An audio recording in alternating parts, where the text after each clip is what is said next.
stop borrowing your identity. The art of true independence. Most people spend their entire lives without ever noticing that they were never truly in charge of their own attention. They wake up, move through the day, absorb the moods of others, compare themselves, react, chase, worry, and scroll through endless fragments of experience as if this were simply what living means. Yet from a Buddhist perspective, this is not freedom, it is drift. It is the quiet surrender of the mind to whatever happens to seize it first. The danger is not always obvious because it rarely looks like disaster.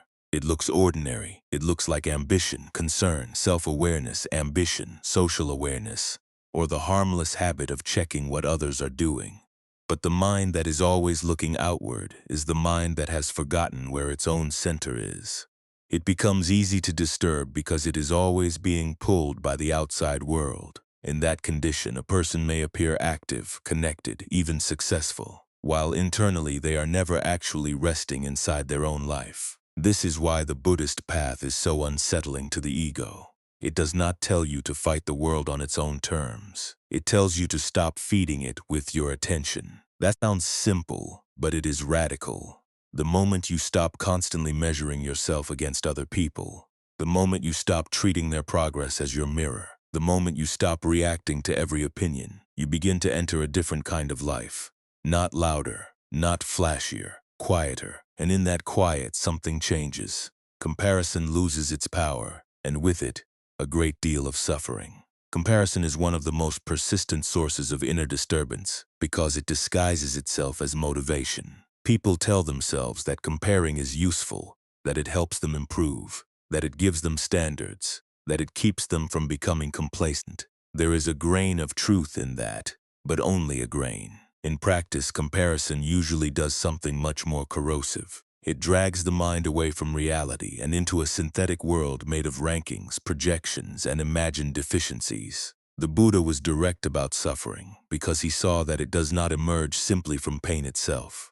Pain happens. Bodies hurt, people leave, plans fail, health declines, money comes and goes. These are ordinary facts of life, but suffering multiplies when the mind starts making everything relative to someone else. Someone has more, so I feel lesser. Someone is respected more, so I feel diminished. Someone seems happier, so I feel behind. Someone is progressing faster, so I feel ashamed. Comparison turns life into a scoreboard, and the self into a contestant who can never fully leave the arena. What makes comparison so destructive is that it never compares the whole truth. It only compares fragments.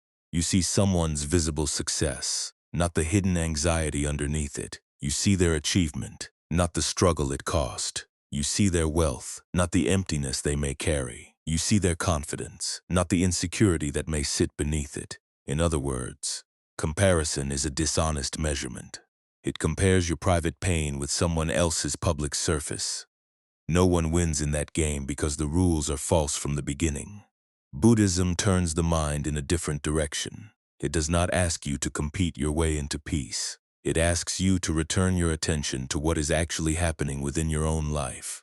That shift is not selfishness. It is sanity. Once the mind stops measuring itself against outsiders, it becomes possible to see clearly what is present, what is missing, what needs work, and what simply needs acceptance.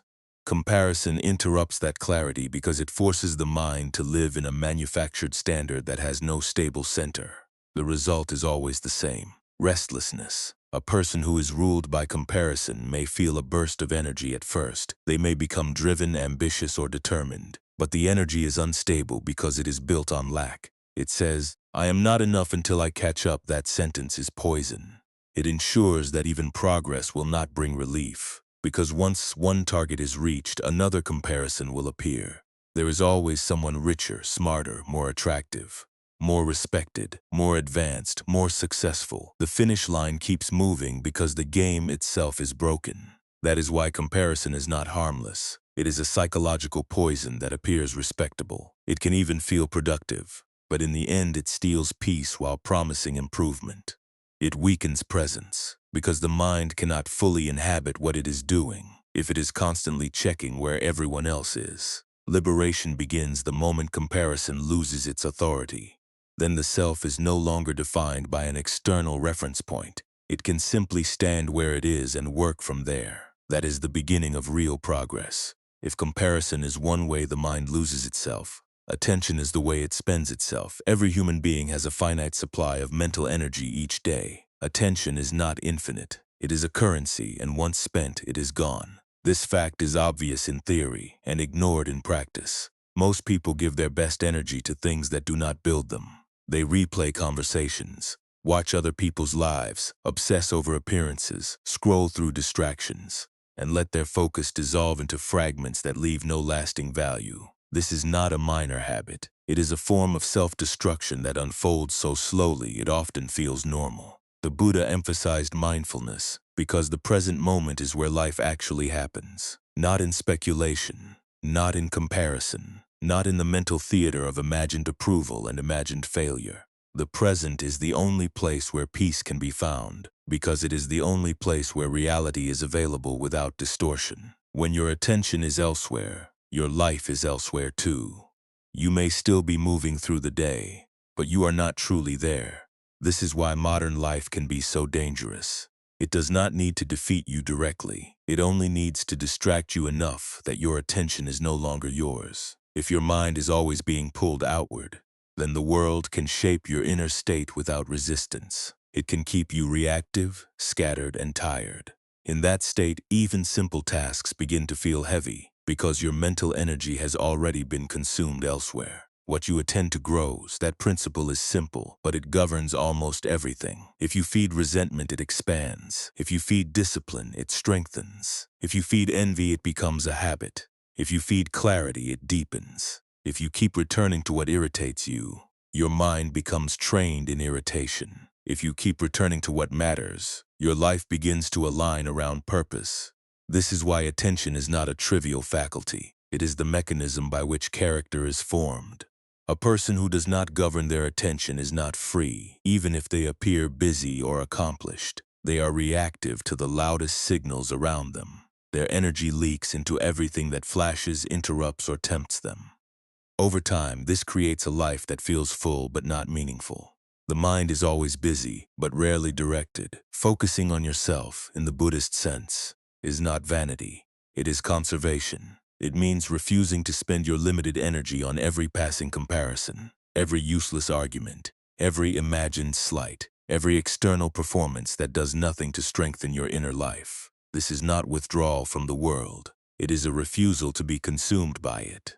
When attention returns home, the person begins to recover something essential, the ability to choose where their life goes. That recovery is powerful because attention shapes identity. You become, in large part, what you repeatedly focus on. This is why the disciplined mind is not built through dramatic gestures. It is built through the quiet decision to stop giving precious energy to things that do not deserve it. The ego feeds on attention the way a flame feeds on fuel. It wants to be seen, recognized, validated, and confirmed. It wants proof that it exists in the minds of others.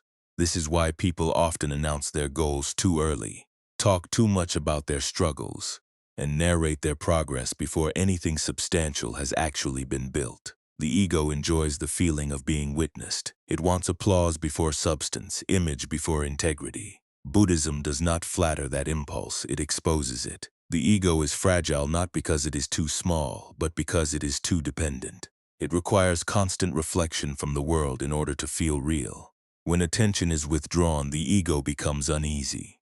Silence is threatening because silence removes the mirror.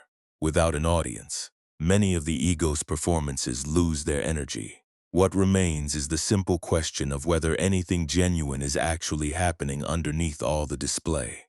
That question can be uncomfortable, but it is necessary. Discipline does not need applause. It does not perform itself for recognition. It does not ask whether it looks impressive. It asks only whether the action is skillful or unskillful, useful or useless, rooted in clarity or rooted in confusion. That is a much cleaner standard than the ego's endless appetite for being admired. It does not require a crowd. It does not need validation to continue. It works quietly, and because it works quietly, it can endure. This is why silence is so threatening to the ego. In silence, the mind can no longer hide behind performance. It can no longer distract itself with noise, announcements, or explanations. It must sit with its own motives. It must face the real condition of its intentions. If a person has been talking endlessly about what they plan to do, silence reveals whether there is any actual discipline beneath the talk, and often there is not. This is not a moral failure in the absolute sense. It is a sign that attention has been spent on identity rather than action. The ego wants to be known as disciplined. Discipline simply wants to do the work. The ego wants to be seen as wise. Wisdom simply sees. The ego wants an audience. Real practice often wants nothing but continuity. Continuity is what the ego resists most because continuity is invisible. It does not produce dramatic moments. It does not announce itself. It requires repeated returns, steady effort, and private honesty. But that is exactly why it is so effective. It cannot be bought by applause or derailed by a lack of it. When the ego's demand for recognition weakens, attention can be used properly. Then the person no longer lives for the mirror of others. They begin to act from the quality of their own awareness. That is where real strength starts to form. Opinions can feel heavier than they really are, because the ego assigns them more weight than they deserve. A passing thought from another person can suddenly seem like a verdict. A criticism can feel like a wound. A compliment can feel like proof of worth. Yet from a Buddhist perspective, opinions are simply mental events moving through consciousness. They are not permanent truths, and they are not the final measure of your life. Most people suffer not because opinions exist, but because they treat opinions as if they were authorities. This is a serious mistake because opinions are unstable by nature. They change constantly. What is praised today is dismissed tomorrow. What is fashionable in one place becomes irrelevant in another. Even the same person can contradict themselves without noticing. If your peace depends on something that shifts this easily, then your peace is already vulnerable. The mind that bows to passing opinion is a mind that has placed its stability in the hands of weather. That is why seeking approval becomes such a trap. The approval-seeking mind is always negotiating. It adjusts itself to fit the room, the audience, the mood, the expectation. It tries to stay safe by staying liked, but in doing so, it gives away authority over its own direction. The person begins to live according to what others might think rather than what is actually true, useful, or wise. This is not freedom. It is dependency dressed as social intelligence. Buddhist practice cuts through this by asking a much harder question. What is actually happening here, apart from the emotional charge attached to someone's opinion? When that question is asked honestly, the opinion begins to lose some of its power. A comment is just a comment. A reaction is just a reaction. A judgment is just a judgment. None of these become permanent unless the ego decides to build a home in them. The deeper truth is that opinions do not create the self. They only tempt the self to become reactive. The mind that understands this can listen without collapsing. It can hear useful feedback and discard the rest without resentment. It can remain open without becoming porous. That is a much more stable way of living than trying to satisfy everyone. The person who stops begging for approval becomes quieter. Inside, they are no longer trying to shape themselves around every passing judgment. They are able to act from a place that is less theatrical and more grounded. That shift does not make them indifferent. It makes them less governable. Once the ego no longer treats approval as oxygen, it becomes much harder to control through praise or shame. And this is where self-mastery begins to reveal its real function. Self-mastery is not a decorative virtue. It is the difference between being free and merely appearing functional. A person may have a successful career, social influence, or outward confidence, and still be internally ruled by impulse. If anger can push them around, if desire can drag them around, if fear can dictate their behavior, then they are not truly self-governing. They are being governed from within by whatever rises first. Buddhism sees this clearly. A mind that cannot guide itself is not free. Self-mastery means creating a space between stimulus and response. That space may be small, but it is everything. In that gap, the person is no longer forced into immediate reaction. They can notice what they feel without becoming what they feel. They can register anger without obeying it. They can encounter desire without being ruled by it. They can hear criticism without instantly collapsing into defense. This is not repression. Repression hides reaction. Self-mastery sees it. The distinction matters. A repressed person is still controlled, only indirectly. They may seem calm on the surface while remaining internally unstable. A self-mastered person is not pretending the impulse is gone. They are simply no longer obedient to it. They can feel the pull and still choose the response. That is command, not suppression. This command is built through consistency rather than drama. The mind is not trained by one heroic act. It is trained by repeated decisions to do what is wise even when the emotional weather is unhelpful. Over time, those decisions form a new pattern. The person becomes less impulsive because they have practiced not letting every impulse rule the day. That practice is deeply practical. It means showing up when no one is watching. It means doing what is necessary even when the ego wants a reward first. It means not letting moods decide your standards. It means treating your mind as something you are responsible for guiding, rather than as a tyrant you must obey. A self-mastered person does not need to dominate others because they are not threatened by them. They are no longer looking outward for proof of power. Their power is internal, the ability to remain aligned with what is skillful rather than what is merely tempting. This kind of strength is quiet, durable, and difficult to fake. It also changes the way one lives with silence. Silence, in the Buddhist sense, is not emptiness in the lifeless sense. It is presence without leakage. It is the refusal to pour one's energy into unnecessary noise. Most people fear silence because they are forced into contact with the restlessness they normally cover over.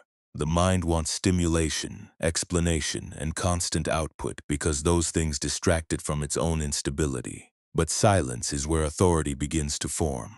A person who can remain silent under pressure has already learned something important. They do not need to react just to prove that they are not passive. They do not need to answer every provocation, correct every misunderstanding, or defend every feeling the moment it arises. They can hold the moment without fragmenting it through emotional discharge. Most speech is driven by insecurity. People talk to justify, explain, impress, resist, or soothe themselves. In that sense, speech can become a leak. It drains attention and scatters energy. Silence, by contrast, collects the mind. It gives the person a chance to see whether what wants to be said is actually necessary or merely habitual. This is one reason silence is so powerful in conflict. A reactive exchange feeds itself. One sharp word invites another. One defense generates another attack. But when silence is chosen deliberately, the fuel begins to disappear. The emotional storm loses momentum because it no longer receives immediate reinforcement. The silence is not avoidance. It is a refusal to let emotional turbulence become a shared performance. That is a form of inner authority. The person is no longer compelled to fill every space. They can sit in discomfort without immediately converting it into noise. They can hear provocation and still remain centered. This does not mean they never speak. It means they no longer speak as a reflex. When speech comes from silence, it carries more weight. It is fewer in words, but stronger in effect because it is not contaminated by panic. The person no longer talks simply because they are uneasy with the pause. They speak when clarity requires it, and remain silent when silence is wiser. That is why silence is not weakness. It is restraint made visible. It is the proof that the mind is no longer being dragged by every passing impulse. And from silence, detachment becomes easier to understand. Detachment is often misunderstood because people confuse it with emotional absence. They imagine that a detached person is cold, distant, or uncaring. But the Buddhist view is more precise. Detachment is not the absence of feeling. It is the absence of possession. To be attached is to say, consciously or not, "This must remain mine for me to be okay." That may refer to a person, an outcome, a status, an identity, or an idea. The specific object matters less than the structure of clinging itself. Once the mind turns something temporary into a condition for peace, the heart becomes vulnerable to its loss. Detachment breaks that structure. It says, "I will meet what happens without handing over my peace to it." This does not make life less meaningful. It makes life less fragile. A detached person can care deeply, but they do not convert caring into bondage. They can love without trying to own. They can work without making the result into a test of worth. They can lose something and still remain intact. This is only possible when the mind begins to understand impermanence. Without impermanence, attachment seems logical. If something were truly stable and permanent, clinging might appear justified. But the Buddha was blunt about the nature of reality. Things do not stay fixed. Forms change, people change, conditions shift. Whatever you cling to will eventually reveal its temporary nature. Detachment aligns the mind with that truth. It frees the person from fantasy. They stop asking why life is refusing to guarantee what it never promised. They stop demanding permanence from temporary things. They stop mistaking grasping for depth. In that release, perspective returns. The person can see what needs care now, what needs action now, what needs release now. That is why detachment is not withdrawal from life. It is a way of participating without becoming trapped. The person can remain present, responsive, and open because they are no longer trying to freeze reality in place. They are no longer asking every moment to become a possession. This change also supports consistency. Consistency is what turns understanding into a life. Most people do not fail because they lack ambition. They fail because their effort is inconsistent. They move in bursts. They are intense for a few days, then distracted for a few weeks. They make declarations, then lose momentum. They wait for motivation to return, as though motivation were more trustworthy than discipline. But Buddhism points towards something quieter and more reliable: repeated cultivation. The mind is not transformed by one powerful moment. It is transformed by what it returns to again and again. Consistency may not feel dramatic, but it is the real engine of change. It does not ask how you feel before asking what needs to be done. It does not wait for perfect conditions. It is willing to proceed step by step, breath by breath, day by day. This is why it is so effective. It works with human nature instead of against it. The ego hates consistency because consistency is boring to the part of the mind that wants immediate significance. The ego wants transformation to be visible, celebrated, and emotionally exciting. But real transformation is often invisible until much later. It happens in the repeated return to the practice.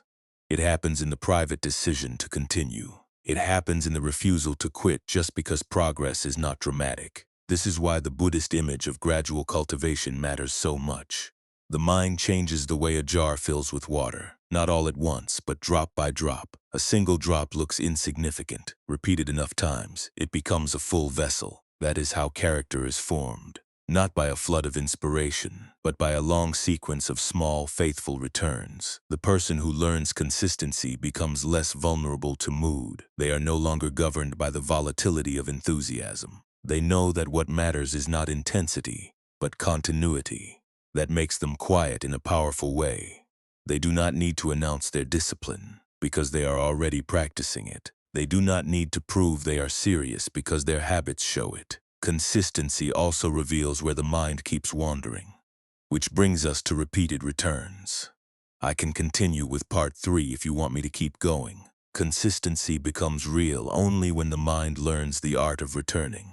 Most lives are not shaped primarily by the grand decisions people celebrate in public. They are shaped by what the mind returns to in private. What do you come back to when no one is watching? What thought do you revisit? What habit do you rehearse? What emotion do you nurse? What comparison do you allow to take root again and again until it begins to feel like truth? That is where character is quietly formed. A person may imagine that life changes through rare breakthroughs, but in practice life is usually altered by repeated returns. Return to resentment, and resentment becomes familiar. Return to discipline, and discipline begins to feel natural. Return to distraction, and your attention will scatter. Return to awareness, and awareness will deepen. The mind is always being trained by repetition, whether we admit it or not. This is why Buddhism places so much emphasis on mind training. Not because mind is improcious, but because it is impressionable. It becomes what it repeatedly touches. The question is not whether you will return somewhere. The question is where you will return. Every return strengthens a path. Every return weakens alternatives. Over time, these returns shape the texture of your life more than any single dramatic act ever could. This is a reassuring truth. Even if it is not an easy one, it means you do not need to eliminate every unhelpful thought before your life can improve. You only need to stop feeding the wrong ones so often. A thought that is ignored loses some of its force. A habit that is not revisited begins to fade. A reaction that is not rehearsed loses momentum. Slowly, the inner environment changes. This is one reason silence is so valuable. Silence interrupts the automatic return. It creates room between the impulse and the repetition. In that room, the person can notice what they have been drawn back to, without asking whether it deserves another visit. That noticing is powerful because it reveals the difference between what is merely habitual and what is truly necessary. Most people return to the same mental material out of familiarity, not wisdom. They revisit old arguments, old fears, old fantasies, old self-criticism, old envy, old stories about what others think of them. These returns are often so normal that they go unnoticed, but each one strengthens the very structures that keep suffering alive. The mind begins to live in loops and calls it thinking. Repeated returns offer a way out. If you keep returning to what is useful, what is calm, what is true, what is disciplined, and what is present, the mind slowly reorganizes itself. It becomes easier to rest in what strengthens you. It becomes less easy to fall into what weakens you. This is not magic. It is conditioning in the proper sense. You are training the mind by what you allow it to revisit, and this is where winning in silence begins to make sense. Winning is not always about visible victory. Sometimes winning means the internal structures that once made you easy to distract, easy to provoke, easy to control, begin to lose their power. You do not announce the change. You do not need applause. You simply stop returning to what used to own you. That quiet shift matters more than people realize because the self is largely made of repetition. Change the returns, and the self begins to change with them. The life you live is less a product of dramatic moments than a record of repeated returns. People often overestimate the importance of rare decisions and underestimate the force of what they keep doing, mentally and emotionally every day. A small return made consistently becomes destiny in slow motion. A thought you revisit often becomes a belief. A fear you rehearse often becomes a worldview. A discipline you return to often becomes identity. This is why it is not enough to simply know what is right. Knowledge alone does not reshape the mind. What reshapes the mind is return. Return to the breath. Return to what matters. Return to the practice. Return to the present. Return to the decision not to feed what weakens you. The mind gradually takes the shape of these returns. What is remarkable is that this happens almost invisibly. There is rarely a dramatic inner announcement that says, "Now the old habit is gone." Instead, one day the old reaction simply appears less convincing. The old comparison feels thinner. The old anxiety has less gravity. The old story no longer grips as tightly.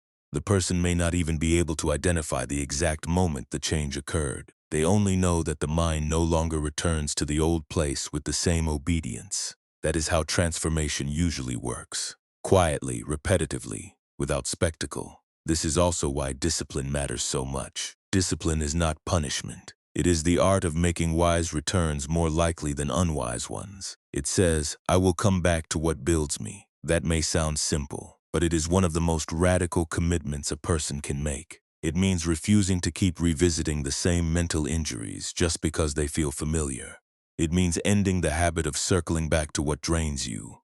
If you return to resentment, resentment deepens. If you return to clarity, clarity deepens. If you return to jealousy, jealousy becomes a home. If you return to calm, calm becomes familiar. The mind learns from every visit. It remembers what you hand it. It grows around what you repeatedly place at the center. This principle is so important because it turns change into a practical matter. You do not have to become perfect overnight. You only have to change your returns. That means noticing where your mind goes when it is left alone, and gently redirecting it toward what strengthens your life instead of what slowly hollows it out. That redirection is not dramatic. It is almost invisible. But invisibility is not weakness. It is where real power often grows. One of the deepest chains in human life is the need for permission. People wait for permission to change. Permission to start, permission to leave, permission to become serious, permission to choose differently from everyone around them. They act as though someone else must authorize their life before it can begin. This creates a subtle but devastating dependency. The self becomes outward-facing not just for approval, but for approval to act at all. Buddhism exposes this as another form of attachment. Seeking permission is really seeking reassurance that you will not be abandoned, judged, or made wrong for moving in your own direction. But the cost of this habit is enormous. It keeps the person mentally bound to the imagined reactions of others. It delays action. It weakens conviction. It makes inner authority impossible because the final approval is always being outsourced. Freedom begins the moment that outsourcing stops. A person who no longer waits for permission to live begins to move differently. They become quieter, not louder, firmer, not more defensive. Their actions are no longer arranged around the hope of being understood by everyone. They understand that waiting for universal approval is a trap, because there will always be someone who disagrees, criticizes, misunderstands, or refuses to validate the path. If your life requires everyone's blessing, then your life will never start. The Buddha's teaching is deeply liberating here because it does not ask you to become rebellious for its own sake. It asks you to become internally sovereign. That means recognizing that the direction of your life is not finally determined by the comfort of others. You may listen, learn, reflect, and adjust, but you do not need permission to know what is right for your path. You do not need a crowd to certify your clarity. This is a hard lesson because many people confuse permission with love. They think being supported means being allowed, but support is not the same as authorization.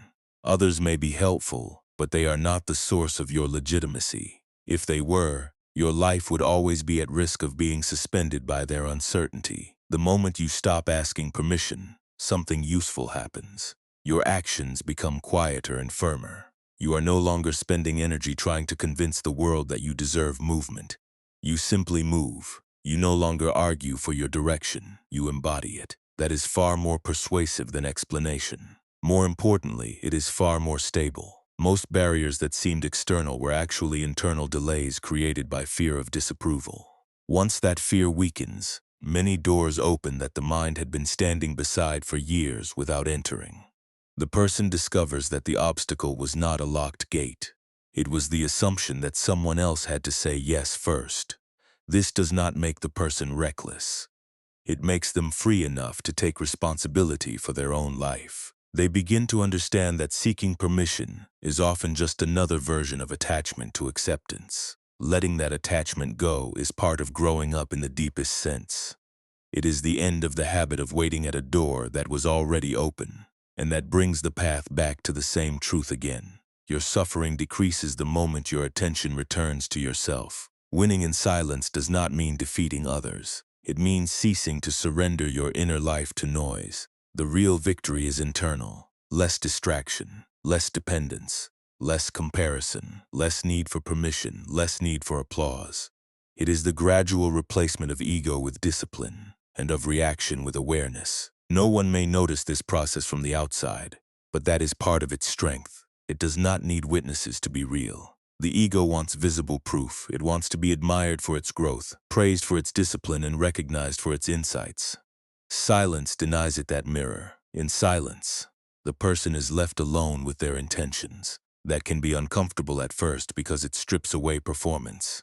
But it is exactly there that truth becomes clear. Without the audience, the mind can no longer pretend as easily. It either is disciplined or it is not. That honesty is valuable because it changes the question from how am I seen to what is actually being built. A person who can answer that without needing applause is already winning in the deepest sense. They are no longer dependent on the gaze of others to know whether they are moving well. They can act correctly even if nobody knows, nobody cares, and nobody is impressed. That kind of discipline is durable because it is not fueled by vanity. It does not burn out as quickly as performance does. It can continue quietly for a long time because it is rooted in something sturdier than social validation. It is rooted in the understanding that the quality of your inner life matters more than the theater surrounding it. This is where silence becomes more than the absence of speech. It becomes the condition in which self-mastery matures. The person no longer needs to narrate every struggle. They no longer need to advertise every plan. They no longer need to be seen doing the work in order for the work to matter. They simply keep returning to it. That is the hidden power of a mind that is no longer outwardly owned. It becomes less reactive, less noisy, less dependent, and more exact. In that exactness, suffering begins to loosen. Not because the world has changed, but because the mind has stopped leaking itself into what does not deserve its energy. That is the real victory. Winning in silence is not a spectacle. It is a slow interior reorganization in which the mind stops donating its energy to what cannot build it. The person still lives among people, still hears opinions, still sees other lives moving quickly, but the old impulse to measure everything against those moving lives begins to weaken. That weakening is not a loss, it is a return. The mind comes back to itself. Comparison loses its charm when silence becomes stronger than the need to compete. The person no longer needs every conversation to turn into a ranking, every achievement into a race, or every observation into a judgment about where they stand. They begin to see that comparison is one of the most exhausting habits the mind can maintain. It promises clarity, but it usually delivers distraction. It promises motivation, but it usually delivers agitation. It promises improvement, but it often leaves the self feeling smaller, harsher, and more restless than before. A quieter mind understands that comparison is a distortion of reality.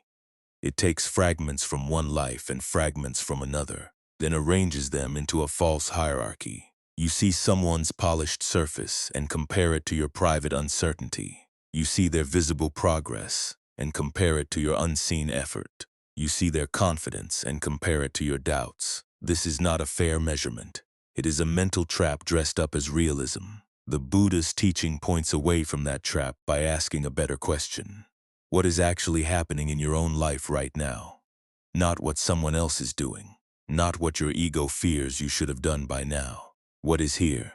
That question restores honesty. It places the mind back inside the only territory it can truly govern, the present condition of its own attention, habits, and choices. This is why focusing on yourself, properly understood, is not narcissism. It is conservation. It is the refusal to waste your best energy on mental comparisons that produce no meaningful change. The mind has limited power. Every moment spent resenting someone else's path is a moment not spent strengthening your own. Every minute spent measuring, envying, or rehearsing imagined inadequacy is mental currency lost to a game that cannot be won. The world does not become smaller when you stop comparing. It becomes clearer. Your life becomes more visible because your attention is no longer divided across imagined rivalries. You can see what you need to do. You can see what deserves work. You can see what is merely noise. That clarity is worth more than all the temporary stimulation that comparison provides. Comparison is dangerous because it keeps the mind outside itself. It says, look there first, then decide whether your life is enough. That movement outward is the beginning of discontent. Once another person becomes the standard, peace becomes impossible to hold for long. There is always someone ahead, always someone admired, always someone appearing to possess what you lack. The mind then enters a cycle of striving and dissatisfaction that has no natural stopping point. What makes comparison especially deceptive is that it can feel noble. People may call it ambition, self-awareness, or healthy motivation. But if the result is chronic dissatisfaction, then the mechanism is not healthy at all. It is self-inflicted suffering. The mind has voluntarily left reality and entered a fictional contest where someone else's life determines the emotional value of your own. This is why comparison destroys clarity. It replaces direct perception with evaluation. You stop seeing what is here and start seeing what is missing relative to someone else. That shift may sound subtle, but it changes everything. You no longer inhabit your life. You judge it from outside. You no longer ask what is useful, true, or meaningful. You ask whether you are sufficiently ahead, admired, or improved. Buddhism is blunt about this because it understands that such thinking cannot lead to peace. It can produce short bursts of energy, but those bursts are followed by the long ache of feeling behind. The comparison-based mind never rests because it always has another reference point to chase or fear. It becomes outward-facing and restless, always checking the horizon for a sign that it is still in the race. But liberation moves in the opposite direction. To be liberated is not to become passive. It is to stop using the lives of others as the mirror through which you measure your own worth. It is to return attention inward where change is actually possible there. Progress can be real because it is no longer dependent on someone else's position. You can measure the quality of your own returns, your own consistency, your own discipline, your own clarity. That is a far more honest standard. The person who drops comparison stops feeding a game that cannot be won because it was never designed to end. They begin to understand that peace cannot be outsourced to relative status. It has to arise from a mind that no longer needs to be better than others in order to feel stable. Once that insight settles, comparison loses much of its heat. The mind becomes less interested in ranking and more interested in reality. That reality includes attention. Attention is the most valuable resource most people do not recognize as a resource. It is the force that shapes your days, your habits, your character, and eventually your life. You wake up with a finite amount of mental energy, and every choice about where to place it matters. If you spend it on noise, you will feel fragmented. If you spend it on what matters, you will feel strengthened. This is why the question of attention is not minor. It is foundational. The Buddha taught mindfulness for a reason. Peace exists where attention is present, not where it is scattered. The mind cannot be at rest while it is consumed by endless mental leakage.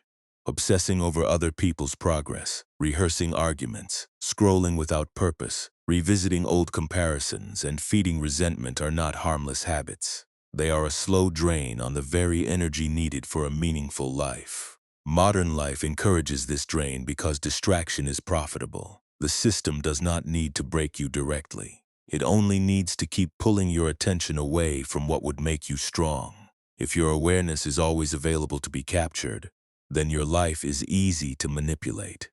Your energy goes outward instead of inward. Your attention serves everything except your own development. That is why focusing on yourself is not vanity. It is responsibility. To focus on yourself in the Buddhist sense is not to become self-obsessed. It is to stop pouring attention into things that do not build you. It is to conserve energy instead of scattering it. This means noticing where your mind goes when left unguarded. Does it return to jealousy, to old arguments, to fantasies of being seen, to the lives of people who have nothing to do with your actual path? If so, those returns are shaping you more than you realize. Attention grows what it feeds. Feed resentment, and resentment becomes a habit. Feed discipline, and discipline becomes easier. Feed calm, and calm becomes more familiar. Feed comparison, and the mind becomes dependent on rivalry for stimulation. Feed clarity, and the mind begins to simplify. This is one of the quietest but most powerful truths in the whole path. What you repeatedly attend to becomes the structure around which your inner life organizes itself. That is why attention must be trained with seriousness. It is the gateway through which all the other habits pass. If attention is wild, the rest of the mind follows. If attention is disciplined, the rest of the mind begins to stabilize. In this sense, attention is not just something you use. It is something that uses you if left ungoverned. The person who learns to bring attention back to what matters is not escaping life. They are reclaiming it. Every time they pull their focus away from what drains them and return it to what strengthens them, they reduce the power of distraction. They stop being reactive fuel for the world's noise and begin becoming more internally self-sufficient. That self-sufficiency is the opposite of ego's hunger for endless external stimulation. It is quieter, but it is far more powerful. The ego does not survive on truth. It survives on attention. It wants to be noticed, validated, praised, and reflected back by other people. That is why many people announce their intentions before they have done the work. They want the feeling of being recognized before there is anything substantial to recognize. The ego loves anticipation because anticipation can be mistaken for progress. But discipline asks for something much less glamorous. It asks for action without applause. A disciplined person does not need the world to admire their effort in order to continue. They do not need public acknowledgement for every step. They do not need others to know how serious they are. They care more about whether the action is skillful than whether it is visible. That is a difficult standard for the ego because it does not feed the identity with the mirror it craves. The ego wants an audience. Discipline often wants solitude. This is why silence threatens the ego so deeply. Without the mirror of other people's attention, the mind must face its actual motives. It can no longer hide behind announcements, explanations, or dramatic narratives. It either is disciplined or it is not. It either acts or it only talks about acting. It either returns to the task or it performs the idea of the task. The silence that discipline requires is therefore not emptiness. It is a condition of honesty. Without constant self-narration, the mind gets closer to the truth of what it is actually doing. That is powerful because the ego loses some of its room to perform. It cannot maintain the same illusions when no one is clapping, and that is exactly where real strength begins. Strength is not the need to be seen. Strength is the ability to continue without being seen. It is the capacity to remain devoted to what matters when the ego receives no reward. That kind of discipline is deep because it is not dependent on attention from outside. It is fed by something more stable, the quiet knowing that this action is worth doing. When the ego's need for attention weakens, life becomes less theatrical. The person is no longer trying to project an image of discipline or enlightenment. They are simply doing the work. They are no longer arranging themselves for an audience. They are arranging their attention for reality. That may look invisible, but it is often where the most meaningful transformation happens. Because once attention is no longer feeding the ego, it can finally feed the life you actually want to build. If attention is the currency, self-mastery is the way it is spent. To govern your own mind is not to punish it. It is to guide it. The mind without guidance becomes a place where impulses rule, and impulses are rarely wise simply because they are strong. A person may have force, desire, intelligence, ambition, and even charisma, yet still be unfree if they cannot govern their own reactions. External success means very little if the inner life is still being dragged around by fear and craving. Self-mastery is the ability to create a gap between stimulus and response. That gap may be brief, but it is everything. In that brief space, the person is not compelled to obey the first emotional movement. They can pause, they can observe, they can decide whether the impulse is worth acting on. This is not suppression, and it is not coldness, it is command. The difference between suppression and mastery matters. Suppression hides the impulse and hopes it disappears. Mastery sees the impulse and chooses not to be ruled by it. One is concealment, the other is clarity. One still leaves the mind vulnerable because the tension remains underground. The other transforms the relationship to the impulse itself. This is why self-mastery is less about force than consistency. The mind is trained through repeated, ordinary acts of choosing what is skillful over what is immediate. It is not one grand act that changes everything. It is the accumulation of small returns to discipline when discomfort would have preferred indulgence. Slowly, the person becomes less reactive because the inner habit of obedience to impulse weakens. That process creates real freedom. The person is no longer at the mercy of every wave of anger, desire, or insecurity. They may still feel those things, but feeling is no longer the same as being controlled by them. They can remain present with the impulse without letting it decide the action. That is a form of authority over the self that no external status can replace. And this authority changes the way silence functions. Silence is often feared because it removes the distractions that usually keep the mind from confronting itself. In silence, the restless parts of the psyche become more visible. The urge to explain, the urge to defend, the urge to be acknowledged, all of it rises to the surface. For many people, this is uncomfortable enough that they avoid silence whenever possible. They fill space with speech, noise, updates, and commentary because silence would make the inner disturbance harder to ignore. But in Buddhism, silence is not emptiness in a negative sense. It is presence without leakage. A person who practices silence learns to stop spending energy on unnecessary verbal output. They no longer speak simply to soothe insecurity or prove a point. They do not feel required to respond instantly to every challenge. They can remain still in the presence of emotional pressure without letting the pressure dictate their words. That is not passivity.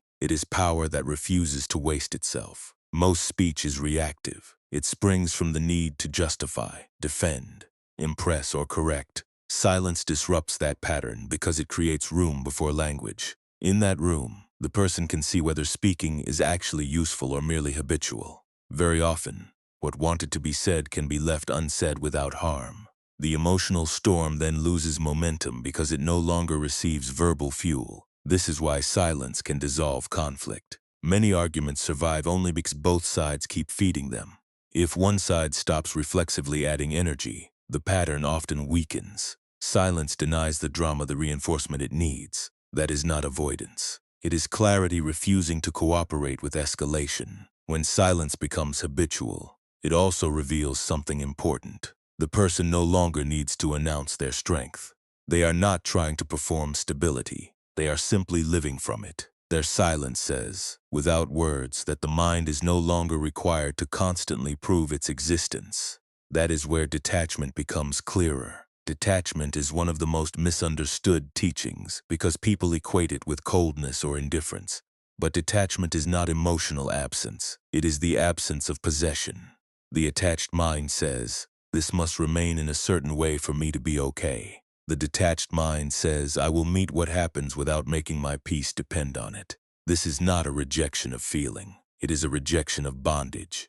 To be attached is to turn temporary things into conditions for survival. A relationship, a status, a goal, a possession, an opinion, any of these can become a point of clinging. Once that happens, the heart becomes vulnerable to loss, and every change feels larger than it is. Detachment loosens that grip. It returns the mind to reality rather than fantasy. Reality is impermanent. That is not a flaw. It is simply how things are. When the mind stops fighting impermanence, it becomes less distressed by it. The person can still care deeply, but they no longer need to own what they care about in order to remain at peace. They can love without turning love into a cage. They can work without turning success into identity. They can hold something lightly enough that losing it does not destroy them. This creates a strange but powerful freedom. The person becomes more present because they are no longer constantly trying to secure what cannot be secured. They can see the moment for what it is. They can appreciate it without demanding that it stay. They can respond to change without converting it into a crisis. Detachment makes that possible by removing false solidity. It stops the mind from treating temporary things as permanent anchors. That shift changes how life is experienced. The person no longer asks why life refuses to behave like a promise. They begin to see that impermanence was never the enemy. Clinging was. From that understanding, consistency becomes more natural. The mind no longer needs excitement to continue. It needs only a direction. Consistency is what turns insight into a life. Without it, even the clearest understanding remains fragile, because the mind can admire truth in one moment and abandon it the next. Many people know what is good for them. They know what habits weaken them, what thoughts distort them, what actions quietly improve them. Yet knowledge alone does not change a person. Repetition does. This is why the slow path matters more than the dramatic one. Consistency does not ask for intensity. It asks for return. Return to the breath. Return to the task. Return to the intention. Return to what strengthens you even when it is boring, even when it is unnoticed, even when it feels small. The ego dislikes this because it wants transformation to look significant. It wants a visible burst, a public turning point, a story that can be told.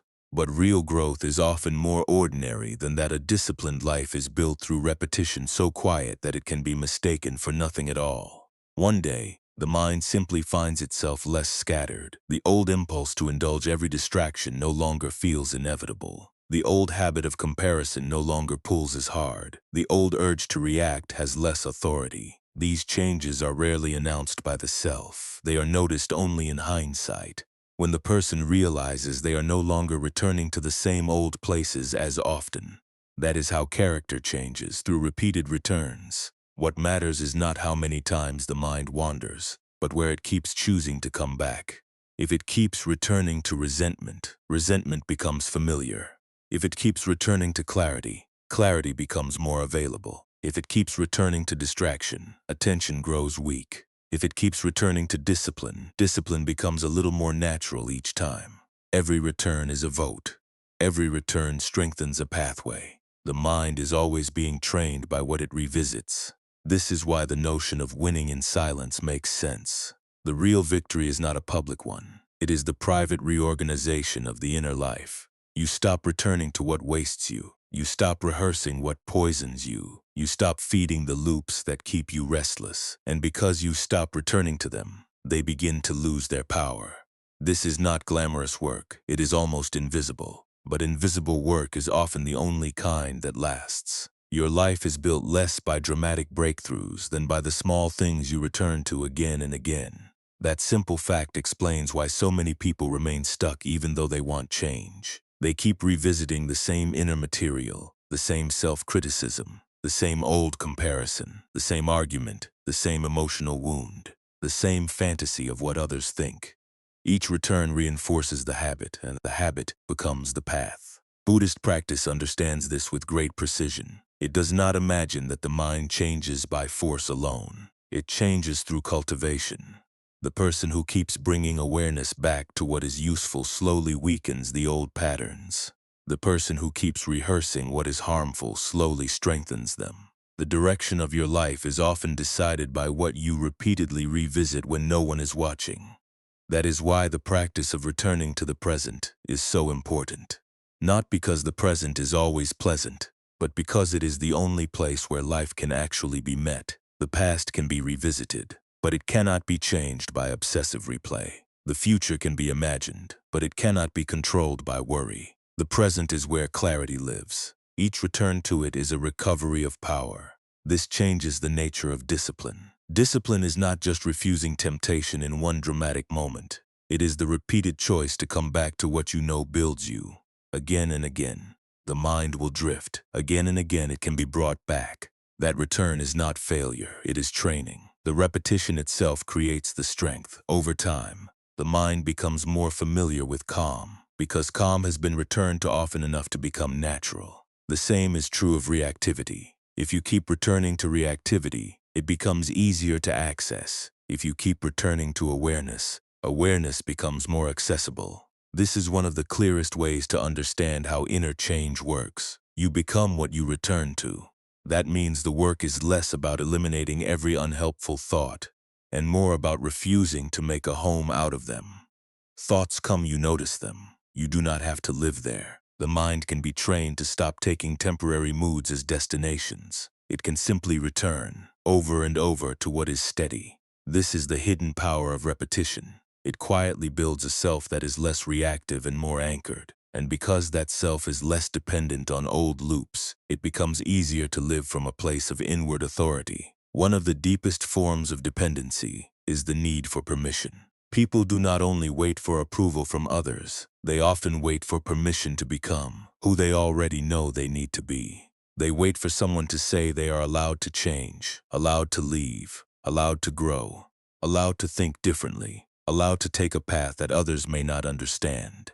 In this way, the mind remains tethered to imagined external authority long after it has outgrown it. This is another subtle chain. Seeking permission is really seeking protection from disapproval. The person hopes that if someone else authorizes the action, then the risk of being judged will be reduced. But that strategy has a cost. It weakens inner sovereignty. It teaches the mind to ask outward before it trusts inward. Over time, that habit makes the self less decisive, less courageous, and less free. Buddhism cuts through this by showing that freedom begins when authority over your life is no longer outsourced.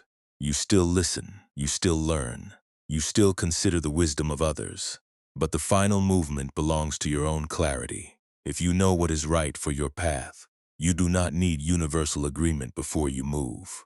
If you keep waiting for permission, you may spend your whole life standing beside a door that was already open. This is why the act of moving without permission can feel so powerful. It is not rebellion for the sake of rebellion. It is the refusal to let fear of disapproval dictate your life. The person who acts from inner clarity becomes quieter, not louder. They do not argue endlessly for their direction. They take the step, they continue. Their action speaks for itself. That quiet firmness is deeply liberating because it ends the mind's dependence on being understood in advance. Not everyone will understand your path. Not everyone needs to. Waiting for everyone's blessing is a form of self-delay. Once this is seen clearly, the person stops asking the world to authorize their own becoming. This does not mean the person becomes reckless or dismissive of others. It means they recognize that permission and truth are not the same thing. A path can be correct even if others do not immediately approve of it. The task is not to become defiant in appearance. The task is to become inwardly settled enough that external hesitation no longer stops motion. That is the freedom of self-authorized action. It changes the emotional tone of life because the person is no longer negotiating with imaginary gatekeepers every time they want to grow. They can move quietly, but firmly. They can choose without over-explaining. They can change without asking to be rescued from the discomfort of others' expectations. In that sense, refusing to wait for permission is one of the clearest signs that the mind is becoming its own place of authority. And once that authority is present, the same truth returns again and again. Your suffering decreases the moment your attention returns to yourself. Winning in silence is not about defeating others or proving superiority. It is about the inward shift in which discipline replaces ego as the driver of life. The ego wants to be noticed, admired, and confirmed. Discipline simply wants to do what is right. The ego asks, will this make me look important? Discipline asks, is this useful? Is this skillful? Is this aligned? Those two voices lead to very different lives. The quieter one is usually the stronger one. A person who wins in silence stops needing the world to witness every effort. They do not need applause for showing up. They do not need recognition for staying on the path. They do not need validation for being consistent. They act correctly even when no one knows, no one cares, and no one is impressed. That kind of discipline is rare because it is not sustained by the ego's hunger for attention. It is sustained by the simple conviction that the work matters. This matters because hidden work is often the work that transforms a life. The private return to what is useful. The private refusal to feed what harms. The private choice to remain steady when no audience is present. These things shape the soul more than public displays ever could. Quiet discipline does not burn out as quickly because it is not constantly spending itself on performance. It is rooted in something durable, and because it is durable, it becomes a source of freedom. The person who no longer needs to announce their process is no longer trapped by the desire to appear advanced. They can be ordinary in the best sense, consistent, clear, and unperformed. They do not need to turn their life into a spectacle of struggle. They simply continue. That continuation is what makes them strong. This is the opposite of a life driven by attention-seeking and comparison. Instead of asking how they are seen, the person asks how they are living. Instead of asking whether they are ahead, they ask whether they are aligned. Instead of asking whether others approve, they ask whether the action is sound. These questions are quieter, but they are far more powerful. That is the hidden victory Buddhism points toward. Not the victory of being above others, but the victory of no longer being ruled by the need to compare yourself to them. Not the victory of controlling life, but the victory of no longer needing life to certify your worth before you can act. Not the victory of being admired, but the victory of being free enough to keep returning to what matters. In that sense, silence is not absence. It is the ground on which a disciplined life can finally grow. Winning in silence is not a performance of superiority. It is the slow disappearance of the need to perform at all. The ego wants witnesses because it is terrified of being ordinary, and even more terrified of being unnoticed. Silence removes both comforts. It leaves the person alone with what they actually do, not what they claim to do. That can feel severe at first, but it is exactly this severity that makes the path real. A disciplined person does not need to announce the quality of their discipline. They do not need to post every intention, narrate every struggle, or make every private effort public. They understand that the value of an action does not depend on being seen. In fact, some of the most important actions lose force the moment they are turned into a show. The mind that keeps talking about its work often has less work done than it imagines. Silence corrects that. It removes the mirror the ego depends on and replaces it with direct contact with reality. In silence, the person is forced to notice whether they are actually returning to the practice or merely describing the practice, whether they are actually changing or merely talking about change, whether they are actually becoming more disciplined or only more articulate about discipline. Silence is merciless in that way, but it is also merciful because it ends self-deception. This is why silence is a form of inner authority. A person who no longer needs verbal reinforcement to maintain their center is difficult to shake. They do not spend their energy justifying themselves to every passing opinion. They do not react to every challenge with immediate language. They let things settle before they speak. That pause is not weakness, it is command. The power of this command becomes especially visible in conflict. A reactive person gives the moment too much power by answering too quickly. Their words reveal where they can be pulled, what they fear, what they need to defend. Silence interrupts that surrender. It refuses to feed the escalation. It denies the conflict the fuel it wants. In that refusal, the person preserves their energy and often dissolves the drama before it can grow. That is not passive. It is strategic without being manipulative. It protects clarity from being swallowed by emotional heat over time. This creates a different relationship to life. The person no longer experiences every interaction as a stage on which their worth must be proved. They do not need to speak to remain important. They do not need to explain themselves into legitimacy. They can simply be, and when action is required, they act from that stillness rather than from panic. That is why silence and self-mastery belong together. One guards the mind from leakage. The other trains the mind to remain steady. Together they create a kind of strength that does not need to dominate in order to endure. And when that strength deepens, the old urge to compare begins to lose its grip. Comparison survives on attention, and attention is one of the most valuable things a person can give away. The moment you begin measuring yourself against others, you leave your own life and enter a false arena. You start asking whether you are ahead, behind, admired, envied, validated, or overlooked. The mind becomes preoccupied with position, and position becomes the lens through which everything is judged. That is a terrible way to live because it turns life into a competition with no meaningful finish line. Buddhism sees this clearly. Comparison is not harmless. It is a form of suffering disguised as insight. You tell yourself you are being realistic, but often you are simply being dragged into a mental game that cannot end well. Someone will always seem faster, better, richer, more accomplished, more disciplined, more attractive, or more respected. If your peace depends on outdoing or matching them, then peace will remain out of reach. The target will keep shifting. The tragedy is that comparison never compares whole lives. It compares fragments. You see what is visible and ignore what is hidden. You see another person's achievement without their anxiety, their recognition without their exhaustion, their wealth without their emptiness, their confidence without their private uncertainty. Then you compare that fragment to your own full inner weather and conclude that you are lacking. This is not wisdom. It is distorted perception. A mind that compares is rarely present because it is always elsewhere. It is not engaged with the actual task, the actual moment, or the actual conditions of its own life. It is judging from a distance. This is why comparison interrupts clarity. It replaces direct observation with evaluation. The question is no longer what is true here, but how do I rank relative to someone else?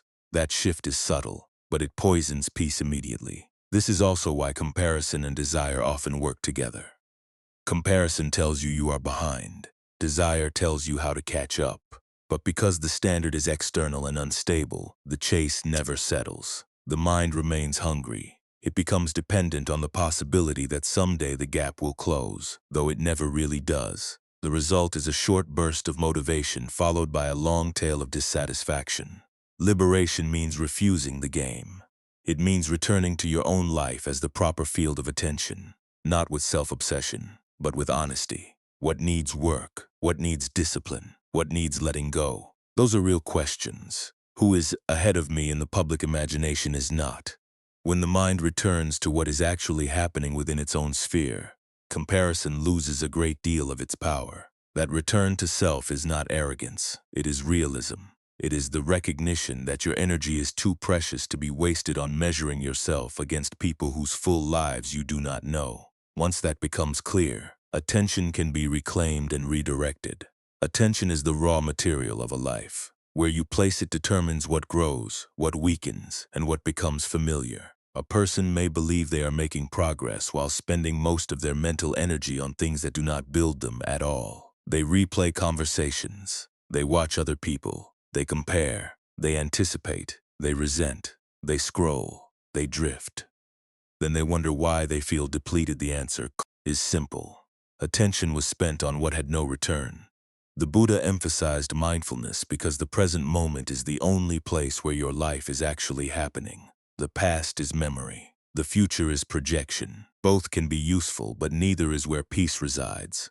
Peace is available only where attention is present and clear. When attention is scattered, peace cannot take root because the mind is being pulled in too many directions to settle anywhere. This is why modern life is so dangerous in subtle ways. It thrives on capturing attention and keeping it fragmented. The system does not need to defeat you in a dramatic sense. It only needs to distract you enough that your energy is no longer available for your own development. If your focus can be repeatedly pulled outward, you will live in reaction to external noise rather than in contact with your own center. That is why focusing on yourself matters so much, not in the narcissistic sense, but in the protective sense. It means refusing to let your best energy be consumed by things that do not build your inner life. It means preserving attention like a precious resource rather than spending it automatically. Every moment spent feeding jealousy, resentment, or other people's progress is a moment not spent strengthening your own mind. What you attend to grows. That principle is simple enough to sound obvious, and yet people ignore it constantly. Feed resentment, and it expands. Feed discipline, and it becomes easier to sustain. Feed fear, and the world feels more threatening.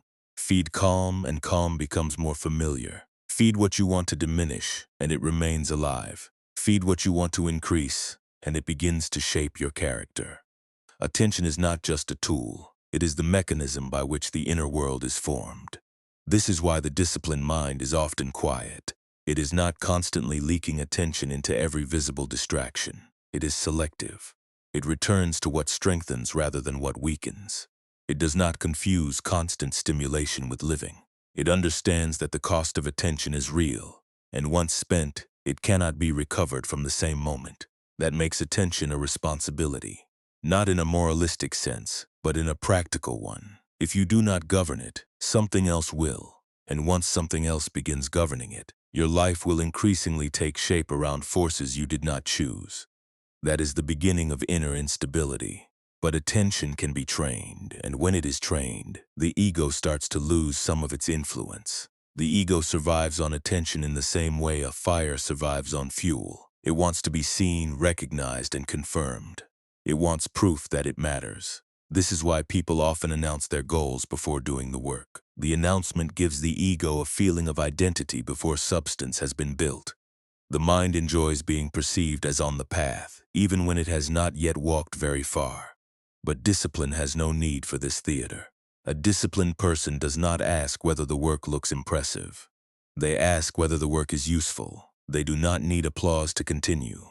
They do not need an audience to validate effort. They care more about the quality of the action than the image of the action. That difference matters because the ego can be satisfied by appearance while the real task remains undone. The ego wants a mirror. Discipline wants results. Silence threatens the ego because silence removes the mirror. When there is less talking, less announcing, less self-narrating, the mind can no longer hide so easily behind its own image. It must face the fact of what is actually happening. Is the work being done or merely discussed? Is the habit changing or merely being admired in the imagination? Is the person becoming steadier or just better at sounding like they are? These are difficult questions because they reveal how much of the self can be built out of performance. The ego does not like being measured by what it does in private, because private action is where the image either becomes real or collapses. Discipline, by contrast, is content to be invisible. It does not require recognition. It only requires continuity. That is why quiet practice is so transformative. It bypasses the part of the self that wants to be praised for becoming better. It replaces the desire to appear disciplined with the actual act of being disciplined. Over time, that shift changes everything. The person becomes less dependent on attention because the work itself begins to matter more than the impression of the work. This is what makes silence so powerful in the inner life. It denies the ego the easy comfort of constant self-reinforcement. The person is left alone with their intentions, their habits, and their repetitions. That may feel stripped down at first, but it is actually clarifying. Once the noise fades, what remains is the truth of whether you are living the life you claim. And that truth is far more useful than praise. A person rooted in this kind of discipline does not need to display seriousness because Seriousness is already present in the work. They do not need to appear above comparison because they are no longer wasting energy on it. They do not need to seek permission because they are already moving from inner clarity. They do not need to announce every return because the returns themselves are the practice. That is the hidden shape of freedom. Less need to be seen, more willingness to be real. Permission is one of the most subtle chains because it often disguises itself as respect. People tell themselves they are being considerate, patient, or realistic when they wait for others to approve their direction. But very often what is happening underneath is fear. Fear of judgment, fear of misunderstanding, fear of being seen as reckless, selfish, difficult, or wrong. So the mind delays, it pauses. It waits for a sign that the path is safe to take, and in that waiting, life quietly slips by. Buddhism cuts through this hesitation by showing that authority over your life cannot be permanently outsourced. Other people can advise you. They can warn you. They can even support you. But they cannot finally live your life for you. If you continue waiting for universal approval, you may spend years standing at the edge of the decisions you already know are necessary. The problem is not that the door is closed. The problem is that you have been asking someone else to say you may walk through it. That is why seeking permission becomes a form of attachment to acceptance. The deeper need is not really for approval itself, but for relief from the possibility of disapproval. The self wants to move without being judged. It wants certainty that its choices will be received well, but that certainty is unavailable. People will misunderstand, they will resist, they will project their own fears. If you require their blessing before acting, then your life remains under their shadow. Freedom begins when that shadow stops deciding the shape of your choices. A person who no longer needs permission becomes quieter, but also firmer. They stop explaining themselves in circles. They stop rehearsing speeches to convince others that their direction is valid. They stop standing still just to remain agreeable. Instead, they move with a steadiness that comes from inward clarity. This kind of movement is often almost invisible from the outside because it does not need to advertise itself. It simply continues. That is one of the most profound lessons in the path. You do not need to become louder to become free. In fact, freedom usually becomes visible as a reduction in noise. Less justification, less comparison, less reaction, less dependence on being understood before being willing to act. The person begins to trust their own seeing more than the imagined reactions of others. That trust is not arrogance. It is maturity. Most barriers, when examined honestly, are internal. We stand before them because we are waiting for comfort, permission, or reassurance that will never arrive in full. But once the need to be authorized by others weakens, many of those barriers disappear. The door was open. It was our hesitation that made it look locked.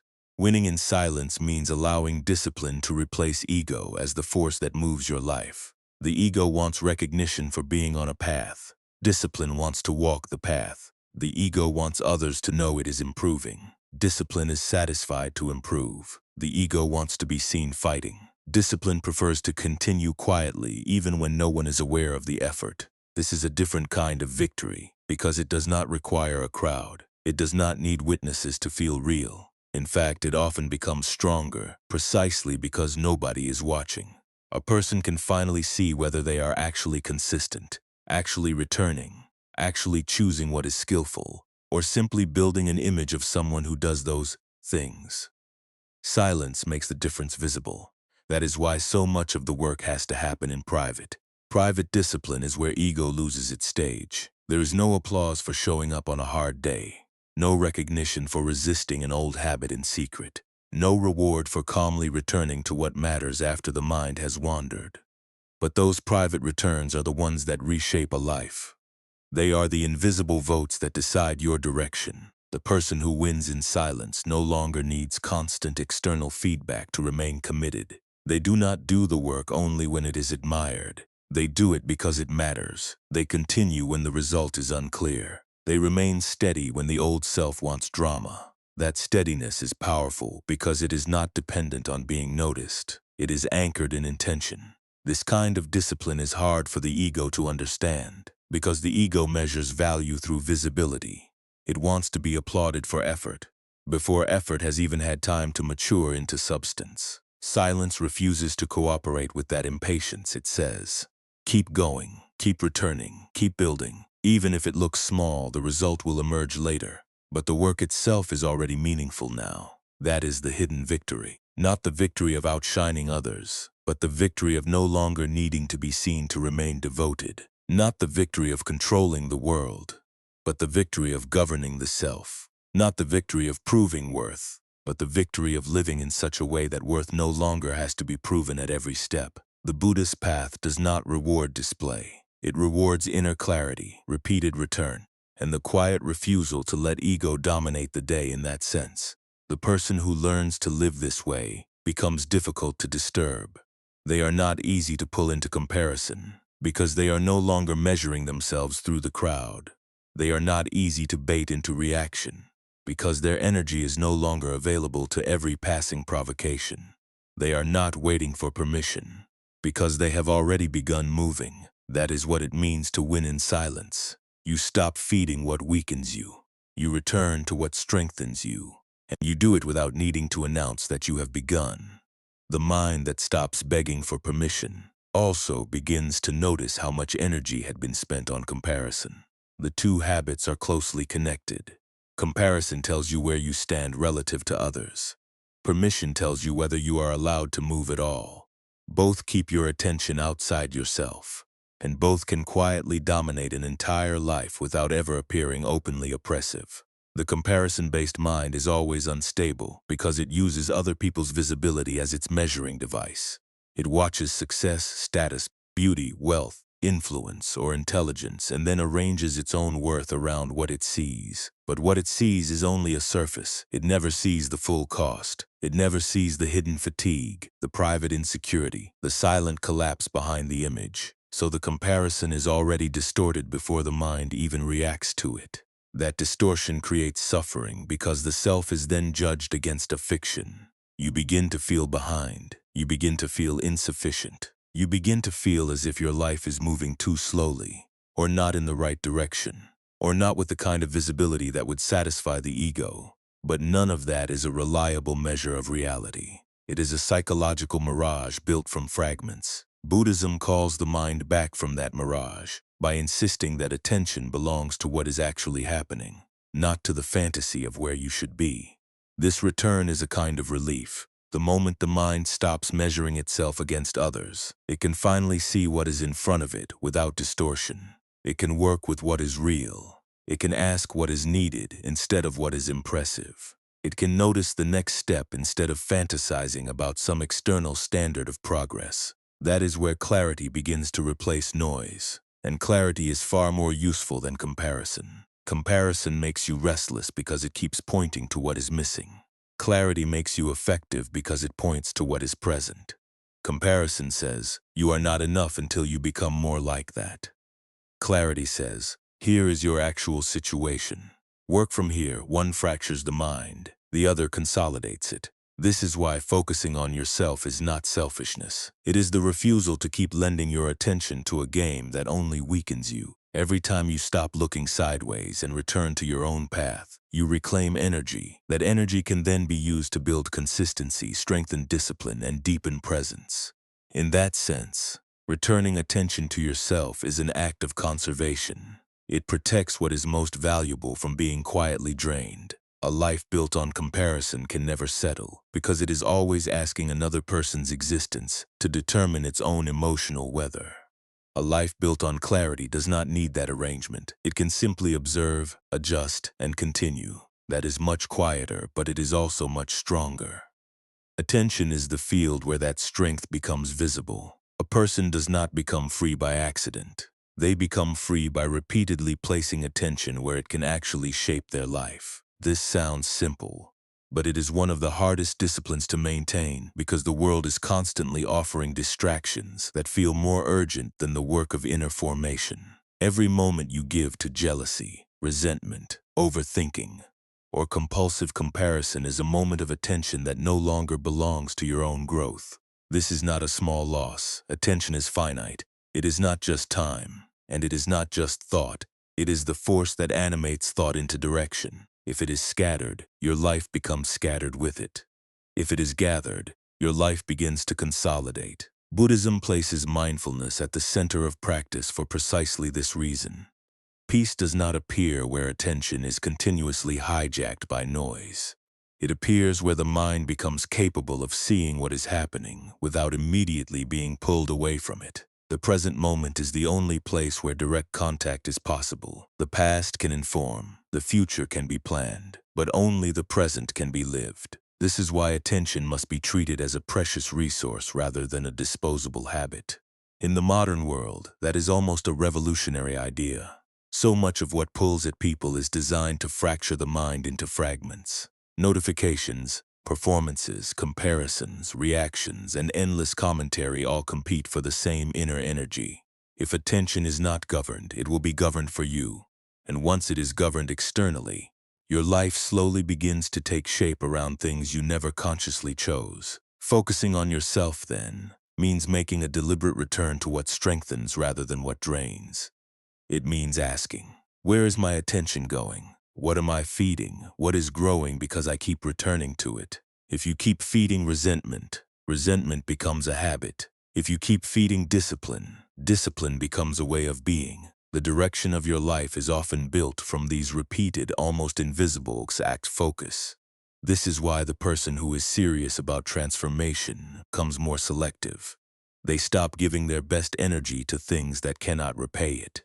They stop leaking attention into every passing stimulus. They learn that to attend well is to live well, not perfectly, but wisely. That kind of attention turns inward not in isolation, but in responsibility. It says that your life deserves your own awareness. It says that what you repeatedly pay attention to will shape who you become.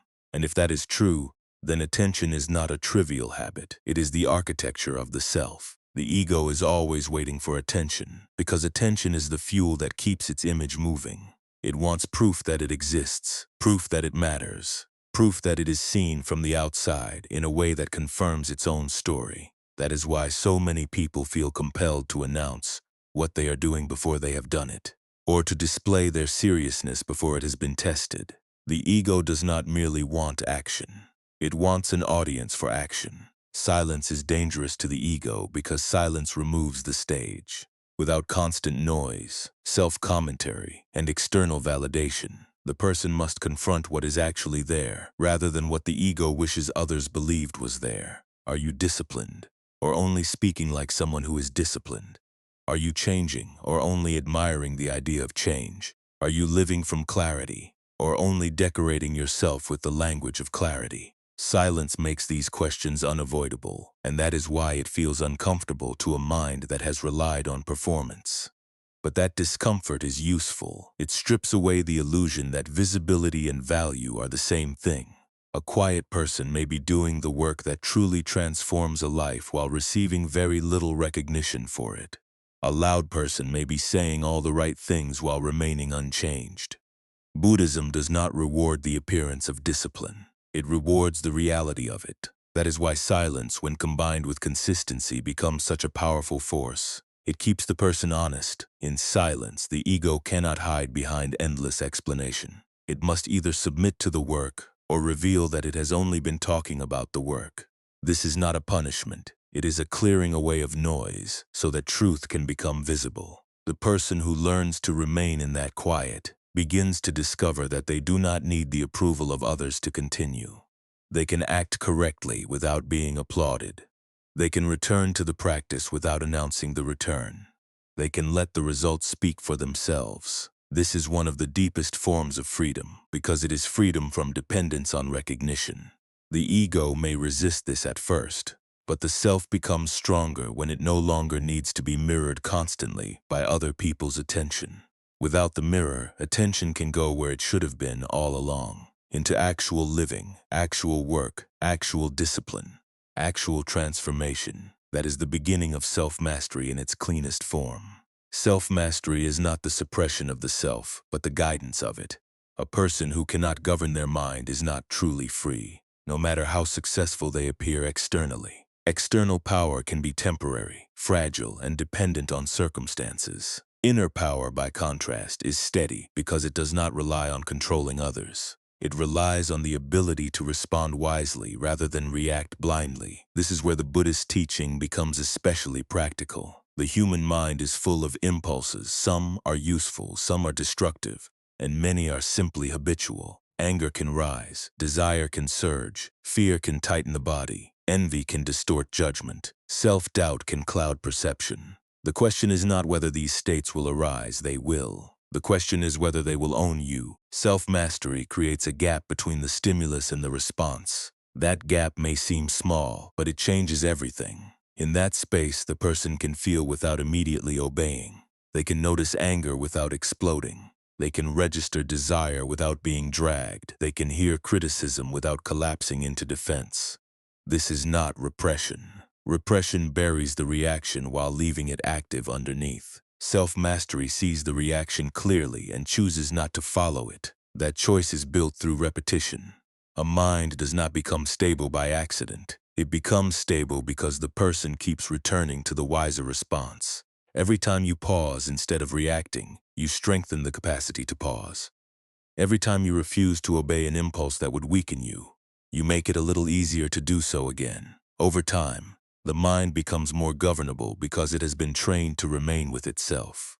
That training is not dramatic. It is ordinary. It happens in daily life, in small decisions, in moments when no one is watching. And that is precisely why it matters. A person who only appears disciplined in public is still ruled by performance. A person who is disciplined in private is becoming genuinely free. The quiet strength of self-mastery is that it no longer needs to dominate others. A person who is not threatened by the actions or opinions of others is less likely to use power in reactive ways. They do not need to prove themselves through control. They are already grounded in their own awareness. They can listen, choose, and act from a place that is less fragile. This kind of authority is not loud. It does not advertise itself, but it is unmistakable once present, and it becomes especially visible in the way a person handles silence. Silence is not emptiness in the negative sense. It is presence without leakage. It is the condition in which the mind is no longer spilling itself into unnecessary speech, explanation, or defense. Most people speak too quickly because silence forces them to feel what they usually avoid. Restlessness, insecurity, and the urge to be understood can become very loud when the room goes quiet. So they fill the space, they narrate, they justify, they react. Silence interrupts that habit. A person who can remain silent under pressure is no longer so easy to manipulate. They are not rushing to defend their image, their feelings, or their place. They are not trying to earn safety by speaking first. Instead, they create space for awareness to operate before language takes over. That space matters because many conflicts are born from the mind's impatience to respond. Reaction feeds reaction. Speech provokes speech. Emotion recruits more emotion. Silence interrupts the chain. This does not mean the person is passive or detached from life. It means they are no longer compelled to perform their inner state for others. They can remain with discomfort without immediately turning it into a conversation, a justification, or an argument. That is a powerful kind of restraint. It does not depend on fear. It depends on clarity. Silence also protects energy. Every unnecessary word spends something, not just breath, but attention, focus, and emotional bandwidth. The person who learns to value silence begins to understand that not every thought needs to be spoken, not every feeling needs to be broadcast, and not every tension needs to be made public.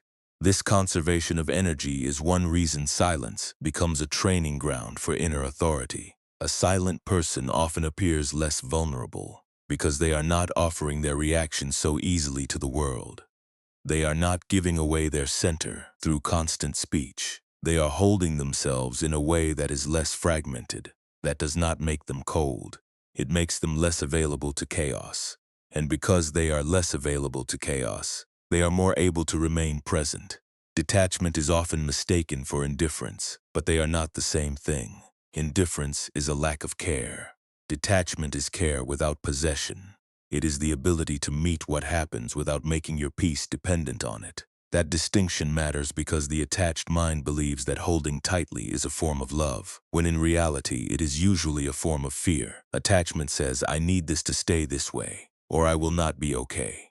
Detachment says, I will meet what changes without losing myself. One creates bondage, the other creates room. This is why detachment is so closely tied to Buddhist wisdom about impermanence. If you do not understand that things change, attachment feels reasonable. You cling because you imagine that what you hold can remain fixed if you hold tightly enough. But that belief is a fantasy.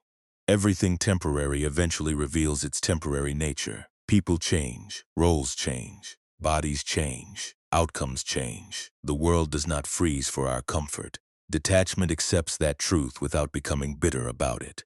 When the mind stops demanding permanence from temporary things, a kind of freedom opens. The person can love more cleanly because they are no longer trying to own what they love. They can work more cleanly because they are no longer making every result into a verdict on their worth. They can live more cleanly because they are no longer insisting that life must stay still in order for them to feel safe. This does not make life less meaningful. It makes it less fragile. The person becomes able to appreciate what is present without turning appreciation into clutching. They can be fully engaged and still not be imprisoned by outcome. They can care deeply and still remain steady. They can lose something and still not lose themselves. That is the strength detachment gives. It clears away false solidity. It lets the person see that much of what felt permanent was only being propped up by the mind's refusal to let go. Once that refusal weakens, reality becomes easier to meet. The person is no longer asking why things refuse to obey an impossible demand for permanence. They begin to see that impermanence was never the enemy. Clinging was. And once clinging weakens, consistency becomes easier to sustain. Consistency is the quiet force that turns intention into character. Most people do not fail because they have no desire to improve. They fail because their effort comes in bursts. They are intense for a while, then scattered. Motivated one week, distracted the next. They want transformation to feel exciting. But the kind of change that actually lasts is usually unglamorous. It is built through repetition. The mind is not remade by one inspiring moment. It is remade by what it returns to again and again. What do you go back to after you are discouraged? What do you revisit when nobody is watching? What habits do you allow to become familiar? These repeated returns are shaping your life more than you realize. This is why consistency matters more than intensity. Intensity feels powerful, but it is unreliable. Consistency is interesting to the ego because it does not produce a dramatic story. It is slow, it is steady, it is often invisible, but it is the only way the mind truly changes. Step by step, breath by breath, return by return. A person who remains consistent no longer asks how they feel before deciding what needs to be done. They understand that feeling can be unstable, while direction must be stable if life is to improve. They stop waiting for perfect emotional conditions. They simply continue. That continuity creates a new shape in the mind. It becomes easier to act from discipline than from mood. This is where real strength begins to show. Not in a burst of enthusiasm, but in the repeated willingness to come back. The person returns to the practice, returns to awareness, returns to the breath, returns to what is useful, returns to what strengthens them. Over time, this return becomes a habit, and the habit becomes a way of life. That is why silent consistency is so effective. It does not need to announce itself. It does not need to be applauded. It just keeps moving, quietly and steadily, until the old patterns no longer dominate. In that sense, the mind is not conquered by force. It is trained by repeated returns to what is true. And once that training deepens, the need for permission begins to fall away. Permission is one of the most subtle chains because it often disguises itself as caution. The mind tells itself it is being careful, respectful, thoughtful, or responsible when in truth it is often waiting to be authorized by others before taking its own life seriously. This waiting can go on for years. A person may know what they want, know what is true, know what direction is necessary, and still remain stuck because they are looking outward for a sign that it is allowed. That habit weakens the self in ways that are hard to notice at first. Every time you wait for someone else to validate your movement, you quietly place your own inner authority on hold. You begin to treat your path as though it requires outside approval to exist. But Buddhism points out that freedom cannot survive that arrangement. If your life depends on being universally approved, then it will never truly begin. Someone will always disagree. Someone will always misunderstand. Someone will always disapprove of the direction you are meant to take. The deeper issue is not other people's opinions. It is the fear that stands behind your dependence on them. The mind wants permission because it wants relief from the possibility of being judged.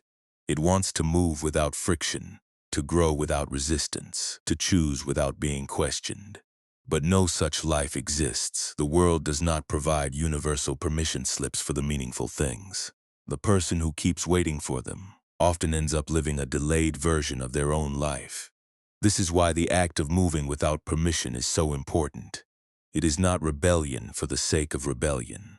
It is the quiet refusal to let external uncertainty determine internal action. A person who has begun to trust their own clarity does not need to convince everyone before proceeding. They do not need a committee to certify their direction. They need enough honesty to recognize what is being delayed by fear. That shift changes the way they act. They become less argumentative, not more. Less dependent on explanation, not more.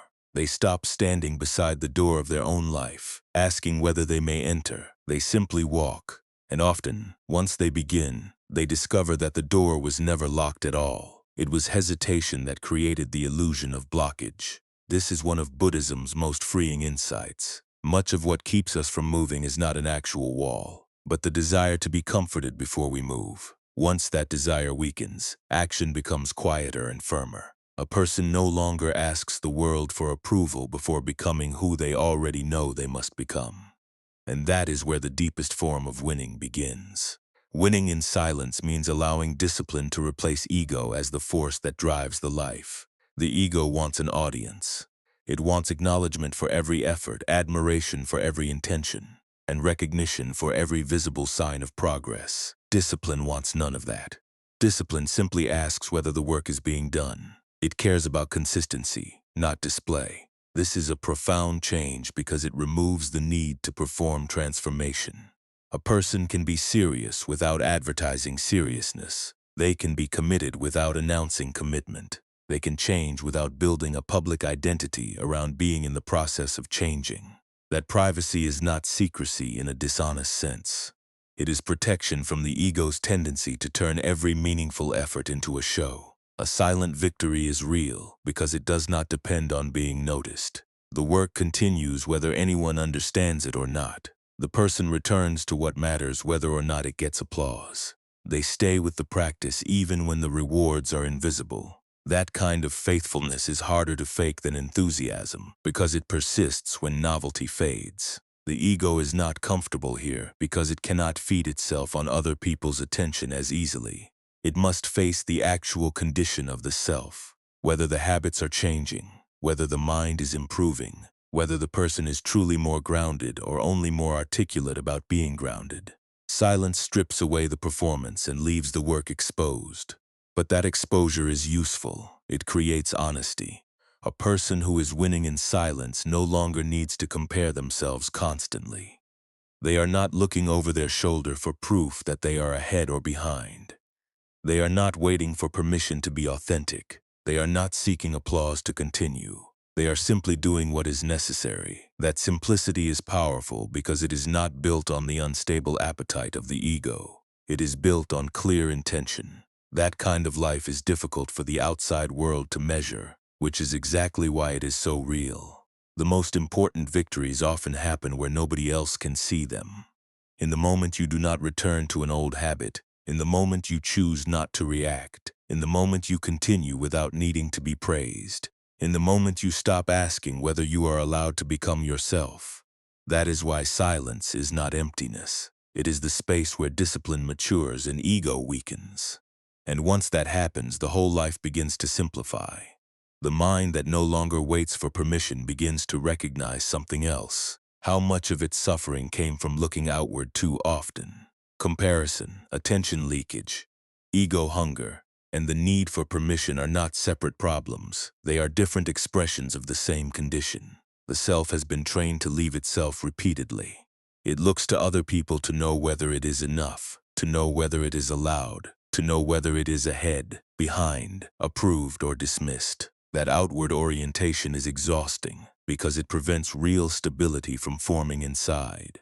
Buddhism does not ask the person to become isolated from the world. It asks them to stop giving the world the power to define their inner state. That is a major difference. A person can still listen, still learn, still love, still participate, but they no longer need external feedback as the final measure of their worth or direction. They can absorb what is useful without surrendering authority over themselves.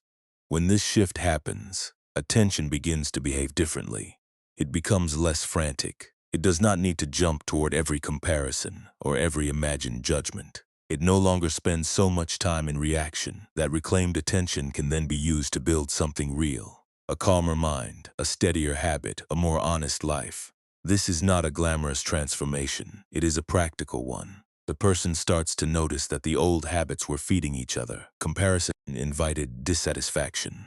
Dissatisfaction invited noise. Noise fed the ego. The ego sought permission. Permission reinforced dependence. Dependence made silence feel threatening.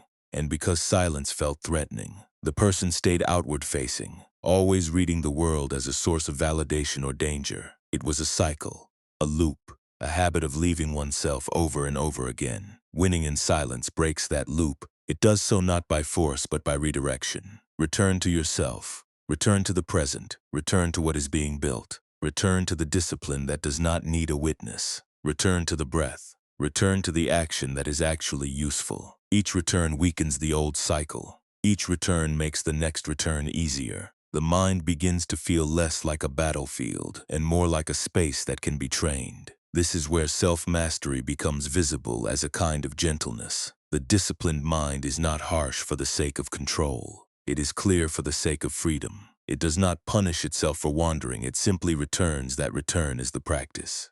Over time, the person grows less dependent on the outside world because their own attention has become a reliable place to stand. In that way, the deepest freedom is not the ability to do anything at all. It is the ability to remain with yourself without needing constant approval, comparison, or noise to justify your existence. Self-mastery is the ability to remain with yourself long enough to choose wisely. Without that ability, the mind is easily ruled by whatever impulse arrives first: anger, desire, fear, pride, insecurity, envy. These are not always strong in a dramatic sense, but they are often quick. If there is no gap between feeling and action, the person becomes predictable to their own reactions. They are no longer choosing so much as obeying. Buddhism treats this as a serious problem because untrained reaction keeps the person from being free. A person may believe they are expressive, honest, or spontaneous, but if they cannot pause before acting, then they are not truly governing their life. They are being governed by internal weather. That is not the same as living with awareness. Self-mastery introduces a gap, a small one, but enough. The person feels the rise of something and does not immediately act from it. That pause is powerful because it opens space for clarity to enter. The reaction is no longer automatically identical with the response. The person can notice what is happening, consider whether it is useful, and then choose. This is not suppression, it is command. This command is not built through one grand heroic moment. It is built through repetition. Each time the person pauses instead of reacting, the mind learns that it can do this. Each time they refuse to obey the first emotional surge, the ability to remain centered grows a little stronger. Over time, the mind becomes less chaotic because it has been trained to return to awareness before action. That is why consistency matters so much. The disciplined mind is not the mind that never feels temptation. It is the mind that keeps returning to what is right even after temptation appears. The power lies in the return. The person may still feel anger, but does not need to become anger. They may still feel desire, but does not need to be ruled by it. They may still feel fear, but does not need to collapse into it. This makes them far less vulnerable to manipulation. A person who can govern their own impulses is harder to steer through provocation or reward. They do not need the world to stay comfortable in order to remain steady. They can stand in uncertainty without immediately demanding that it disappear. That is a sign of real inner strength, and because that strength is inward, it does not require applause. It does not need to be announced. It simply becomes visible in the quality of choices the person makes when no one is watching. Silence gives that self-mastery room to exist. Without silence, the mind leaks itself into commentary, defense, performance, and distraction. With silence, the person begins to feel the difference between a thought that wants expression and a thought that actually deserves it. That distinction changes a life. It slows the mind enough for wisdom to emerge. Most people are afraid of silence because it takes away the usual ways they hide from themselves. In noise, the inner restlessness can be covered. In silence, it becomes harder to avoid. The craving for approval becomes more visible. The urge to explain becomes more visible. The need to be seen becomes more visible. But what is visible can be worked with. What remains hidden cannot. That is why silence is not a punishment. It is a condition for honesty. A person who can remain silent under provocation no longer gives every disturbance immediate access to their words. They are not easy to bait. They are not easy to rush. They can wait. They can observe. They can choose. That capacity is powerful because so much conflict depends on rapid reaction. When reaction slows, the conflict loses momentum. Silence also protects the person from unnecessary self-exposure. Not every feeling needs an audience. Not every thought deserves a public life. Not every tension must become a conversation. The person learns to keep some things inside long enough to understand them properly. This is not secrecy in a manipulative sense. It is respect for the fact that clarity often arrives slowly and cannot be forced through premature speech. That slower pace changes the whole emotional climate. The person no longer needs to prove their existence through constant verbal output. They are not trying to dominate the space, they are holding it. That difference matters. It means the mind is not fragmented by the need to keep narrating itself. It can simply be, and then act when action is needed. This kind of silence is not emptiness. It is collectedness. It gathers the mind back into itself, reduces the waste of attention. It prevents the ego from turning every moment into a performance. And because of that, it allows the person to remain more fully present to what is actually happening. That presence is the natural companion of detachment. Detachment is the end of possession. It does not mean not caring. It means caring without making your peace dependent on what you care about. The attached mind says, "This must remain in a certain way for me to be okay." The detached mind says, "I will meet what changes without losing myself." That difference sounds small, but it is the difference between bondage and freedom. Buddhism emphasizes impermanence because without impermanence, attachment seems reasonable. If things could stay fixed, clinging might appear wise. But they do not stay fixed. Relationships change, bodies change, status changes, opportunities change, feelings change. Even identity changes over time. The world is movement, and movement cannot be permanently owned. Detachment accepts that truth rather than fighting it. This does not make the person cold. It makes them less fragile. They can love without trying to freeze love in place. They can enjoy without trying to turn enjoyment into a guarantee. They can work without treating the outcome as a certificate of worth. They can lose something and remain intact. That is not indifference. That is stability. Detachment also sharpens presence because it reduces the false solidity the mind projects onto temporary things. A conversation is then just a conversation. A success is just a success. A disappointment is just a disappointment. The person no longer has to turn each event into a verdict on the self.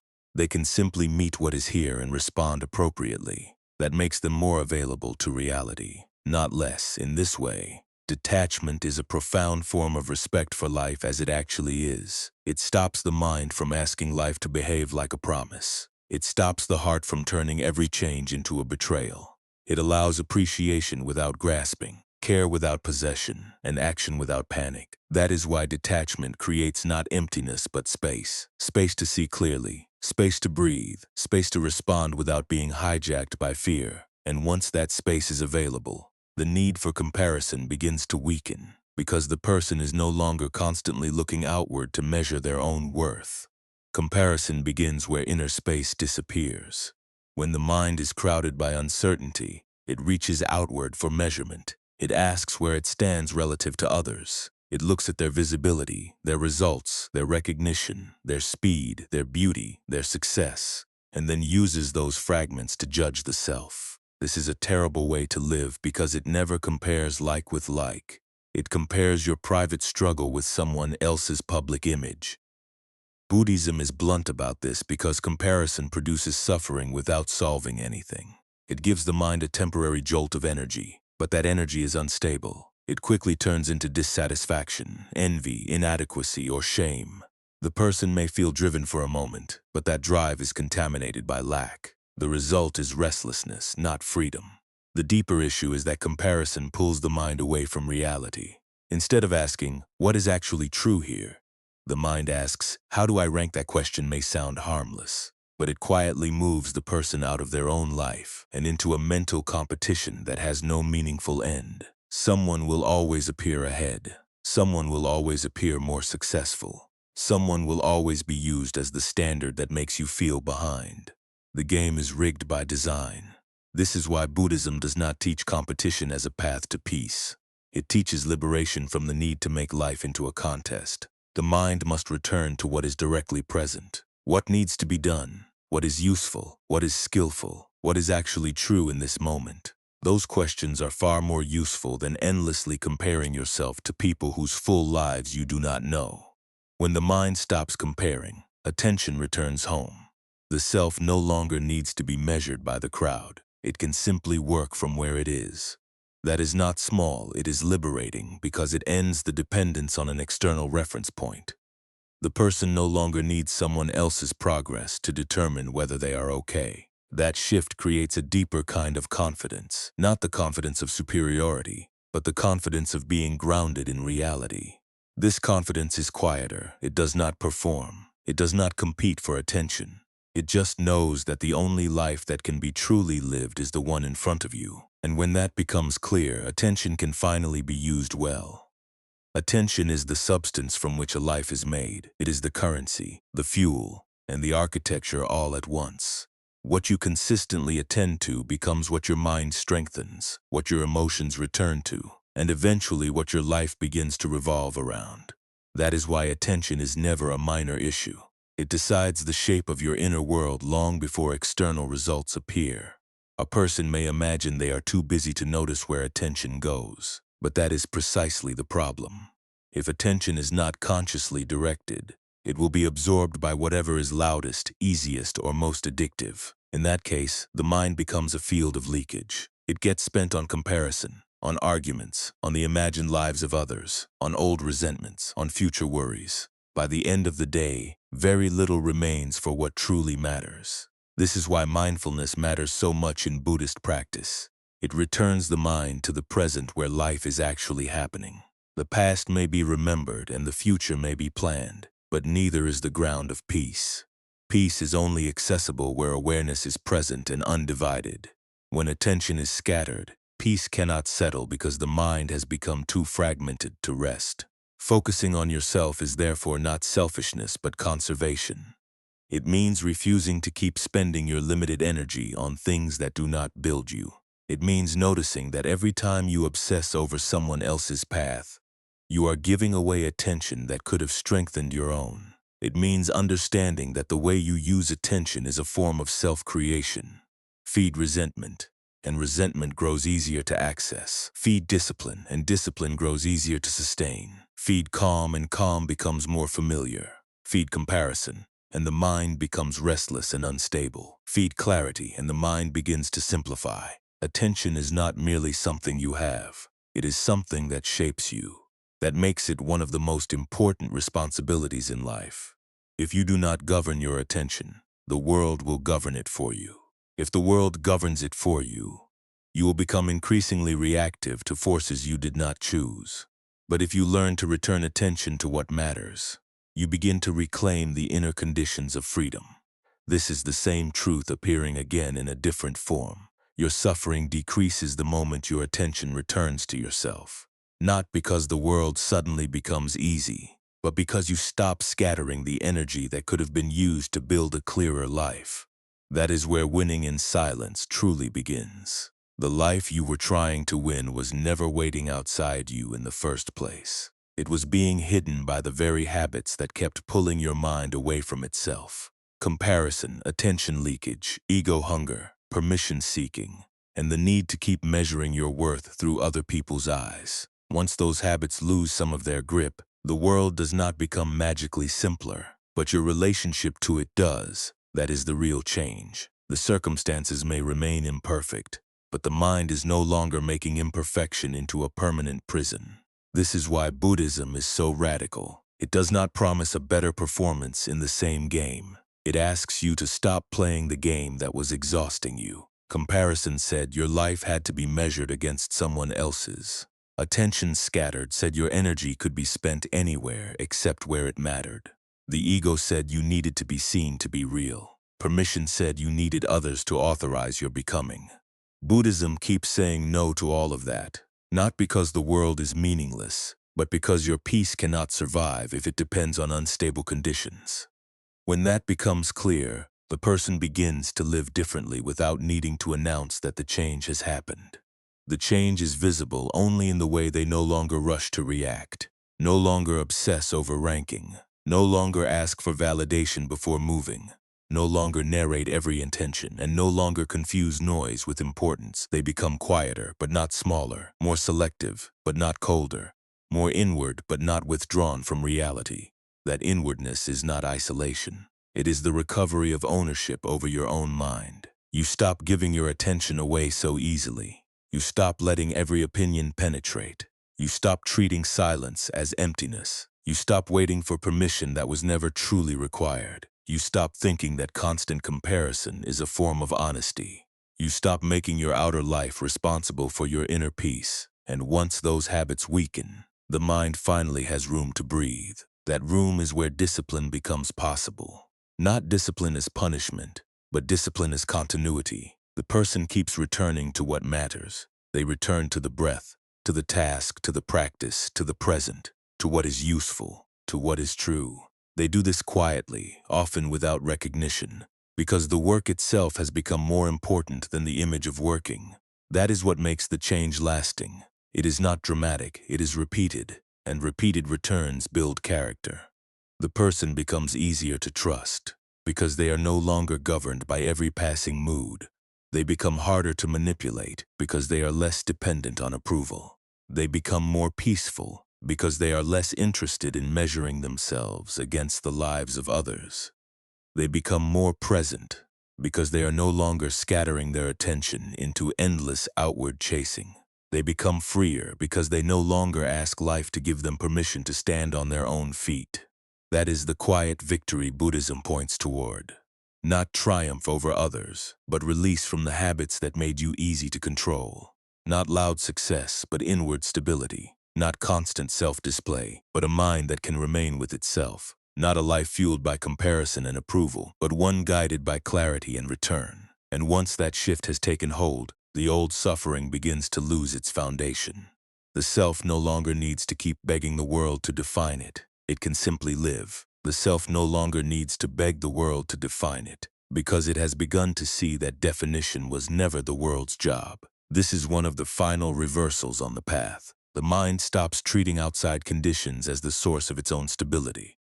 Approval, status, praise, and permission can still appear in life, but they are no longer treated as foundations. They are events, passing events, useful sometimes, irrelevant other times, but never the ground of being. That shift changes everything because it breaks the oldest habit of suffering, the habit of handing over authority. For so long, the mind has behaved as if someone else must certify its worth before it can rest. It has compared itself endlessly, chased validation, adjusted itself to opinions, and made its energy available to every passing demand. Buddhism simply asks the person to stop, not out of rebellion but out of clarity. Stop leaving yourself. Stop renting your peace from the crowd. What remains when that stopping is real is not emptiness in the despairing sense, it is space. Space in which the person can see their own life directly. Space in which discipline can deepen without applause. Space in which silence becomes natural instead of threatening. Space in which the mind can remain with reality without immediately trying to manage it, improve it, or measure it against another life. That space is where freedom breathes. The quieter life that emerges from this is not less alive. It is more precise. The person wastes less time on what weakens them. They compare less because comparison no longer feels like truth. They seek permission less because they have begun to trust their own knowing. They react less because the impulse to be immediately seen has lost some of its force. They speak less, but when they do speak, the words carry more weight because they are no longer cluttered with fear. They return more often to what matters, and in those returns, strength is built. This is the subtle genius of the path. It does not require you to become extraordinary. It requires you to become less divided, less split between how you appear and what you are, less split between what you know and what you do, less split between who you are privately and who you try to be publicly. When that split begins to heal, energy stops leaking. The person becomes steadier because they are no longer trying to survive by performance. The world may still be noisy. Other people may still judge. Opportunities may still fluctuate. Relationships may still change. But the mind is no longer using those things as a referendum on its own legitimacy. It can meet them, respond to them, and let them pass. That is not passivity. It is freedom with structure. It is a life built around awareness rather than around reaction. And so the final lesson returns in a simpler form. Your suffering decreases when your attention comes back home. Not because the outer world has finally become harmless, but because you have stopped handing it the power to decide your inner climate. That is the silence Buddhism points toward. Not silence as absence, but silence as sovereignty. Not silence as retreat, but silence as the place where a life finally begins to belong to itself. Silence becomes sovereignty when the mind is no longer asking the outside world to decide whether it may exist in peace. That is the deepest shift of all, because it ends the old dependence at its root. For so long the self has been living as though its stability had to be confirmed from elsewhere. By praise, by permission, by comparison, by being noticed, by being chosen, by being treated in the right way. But none of those things were ever capable of carrying the full weight of peace. They were always temporary signals, never foundations. Once this is seen clearly, a strange simplicity appears. The person no longer needs to keep proving their life to themselves through social reflection. They no longer need to measure their worth against the apparent progress of others. They no longer need to narrate every effort so that it feels real. They can simply return to what is in front of them and let that be enough. In that return, the mind becomes less theatrical and more trustworthy. It begins to rest in what it can actually shape. This rest is not laziness. It is a different relationship to effort. The person still works, still cares, still chooses, still builds. But the work no longer comes from the panic of needing external conditions to validate the self. It comes from clarity. It comes from an inward agreement to do what is useful without requiring applause as payment. That is why silence is so powerful in the Buddhist sense. It clears away the noise that makes effort feel like performance. A life organized around attention, rather than approval, becomes easier to direct. The person sees more clearly where energy is being wasted. Comparison becomes easier to recognize as a distortion rather than a truth. Permission-seeking becomes easier to identify as fear rather than respect. Egoic display becomes easier to notice as an attempt to survive through image. Each time these habits are seen, they lose a little power. And each time attention is brought back home, the self becomes a little less divided. That division had been expensive. It required constant management. It asked the person to be on guard against judgment, to keep adjusting to others, to keep rehearsing who they were supposed to be. Once that burden lightens, the person becomes more alive to what is actually present. The breath feels closer. The task becomes clearer. The moment is less blurred by mental chatter. There is more room for wisdom because there is less demand to maintain a fragile performance. This is the quiet end of suffering's machinery, not the end of difficulty, but the end of the unnecessary mental labor that turns difficulty into captivity.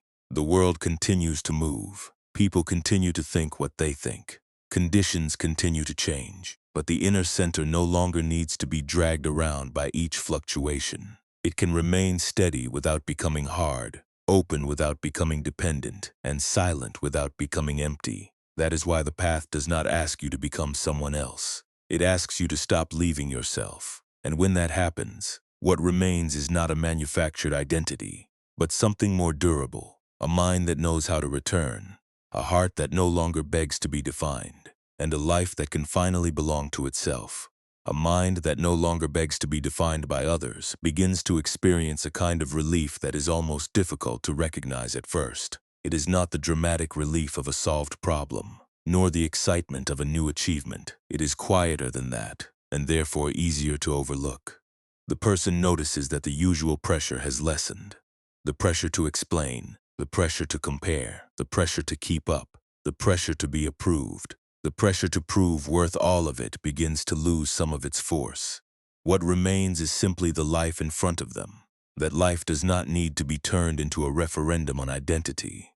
It does not need to be measured against someone else's. It does not need to be narrated for an audience. It can be met directly. This directness is one of the deepest gifts of Buddhist practice because it returns the person to reality without the usual distortions.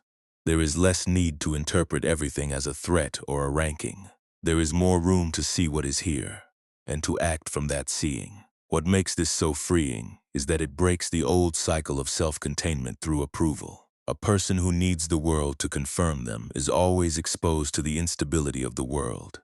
Approval changes, attention fades, opinion shifts. Comparison never ends, but a person who has learned to return inward is no longer hostage to those fluctuations in the same way. They can appreciate support when it appears, but they do not depend on it to remain whole. That difference is enormous, even if it looks subtle. Silence grows naturally from this shift. The need to constantly explain oneself weakens because explanation is no longer being used as a shield. The need to justify every movement weakens because the movement itself has become more grounded. The person no longer talks simply to relieve the discomfort of being unseen. They can remain still, and in that stillness their attention becomes more precise. This is why silence in the Buddhist sense is not absence. It is clarity unclouded by the noise of insecurity. Comparison also loses some of its grip here, because the self no longer needs to be positioned against others to feel real. The mind can see that another person's progress is not a verdict on its own value. Another person's success is not a sentence against one's future. Another person's approval is not the basis of peace.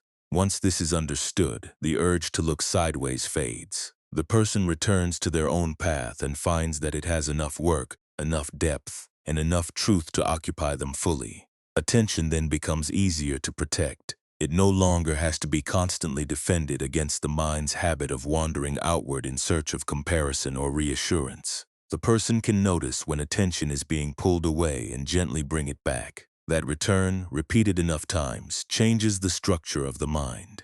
The old habits lose authority. The inner life becomes less fragmented. The person is no longer living half in the imagined reactions of others and half in their own actual experience. This is where freedom becomes practical, not abstract, not philosophical, only practical. The person can work without needing applause. They can rest without feeling guilty. They can speak without overexposure. They can remain silent without feeling erased. They can act without waiting to be authorized. They can keep returning to what matters without needing it to become a spectacle. That ordinary steadiness is the real victory. And so the deepest lesson repeats itself once more in a simpler form. When attention returns to itself, suffering weakens. When the self stops begging the world to define it, life becomes lighter.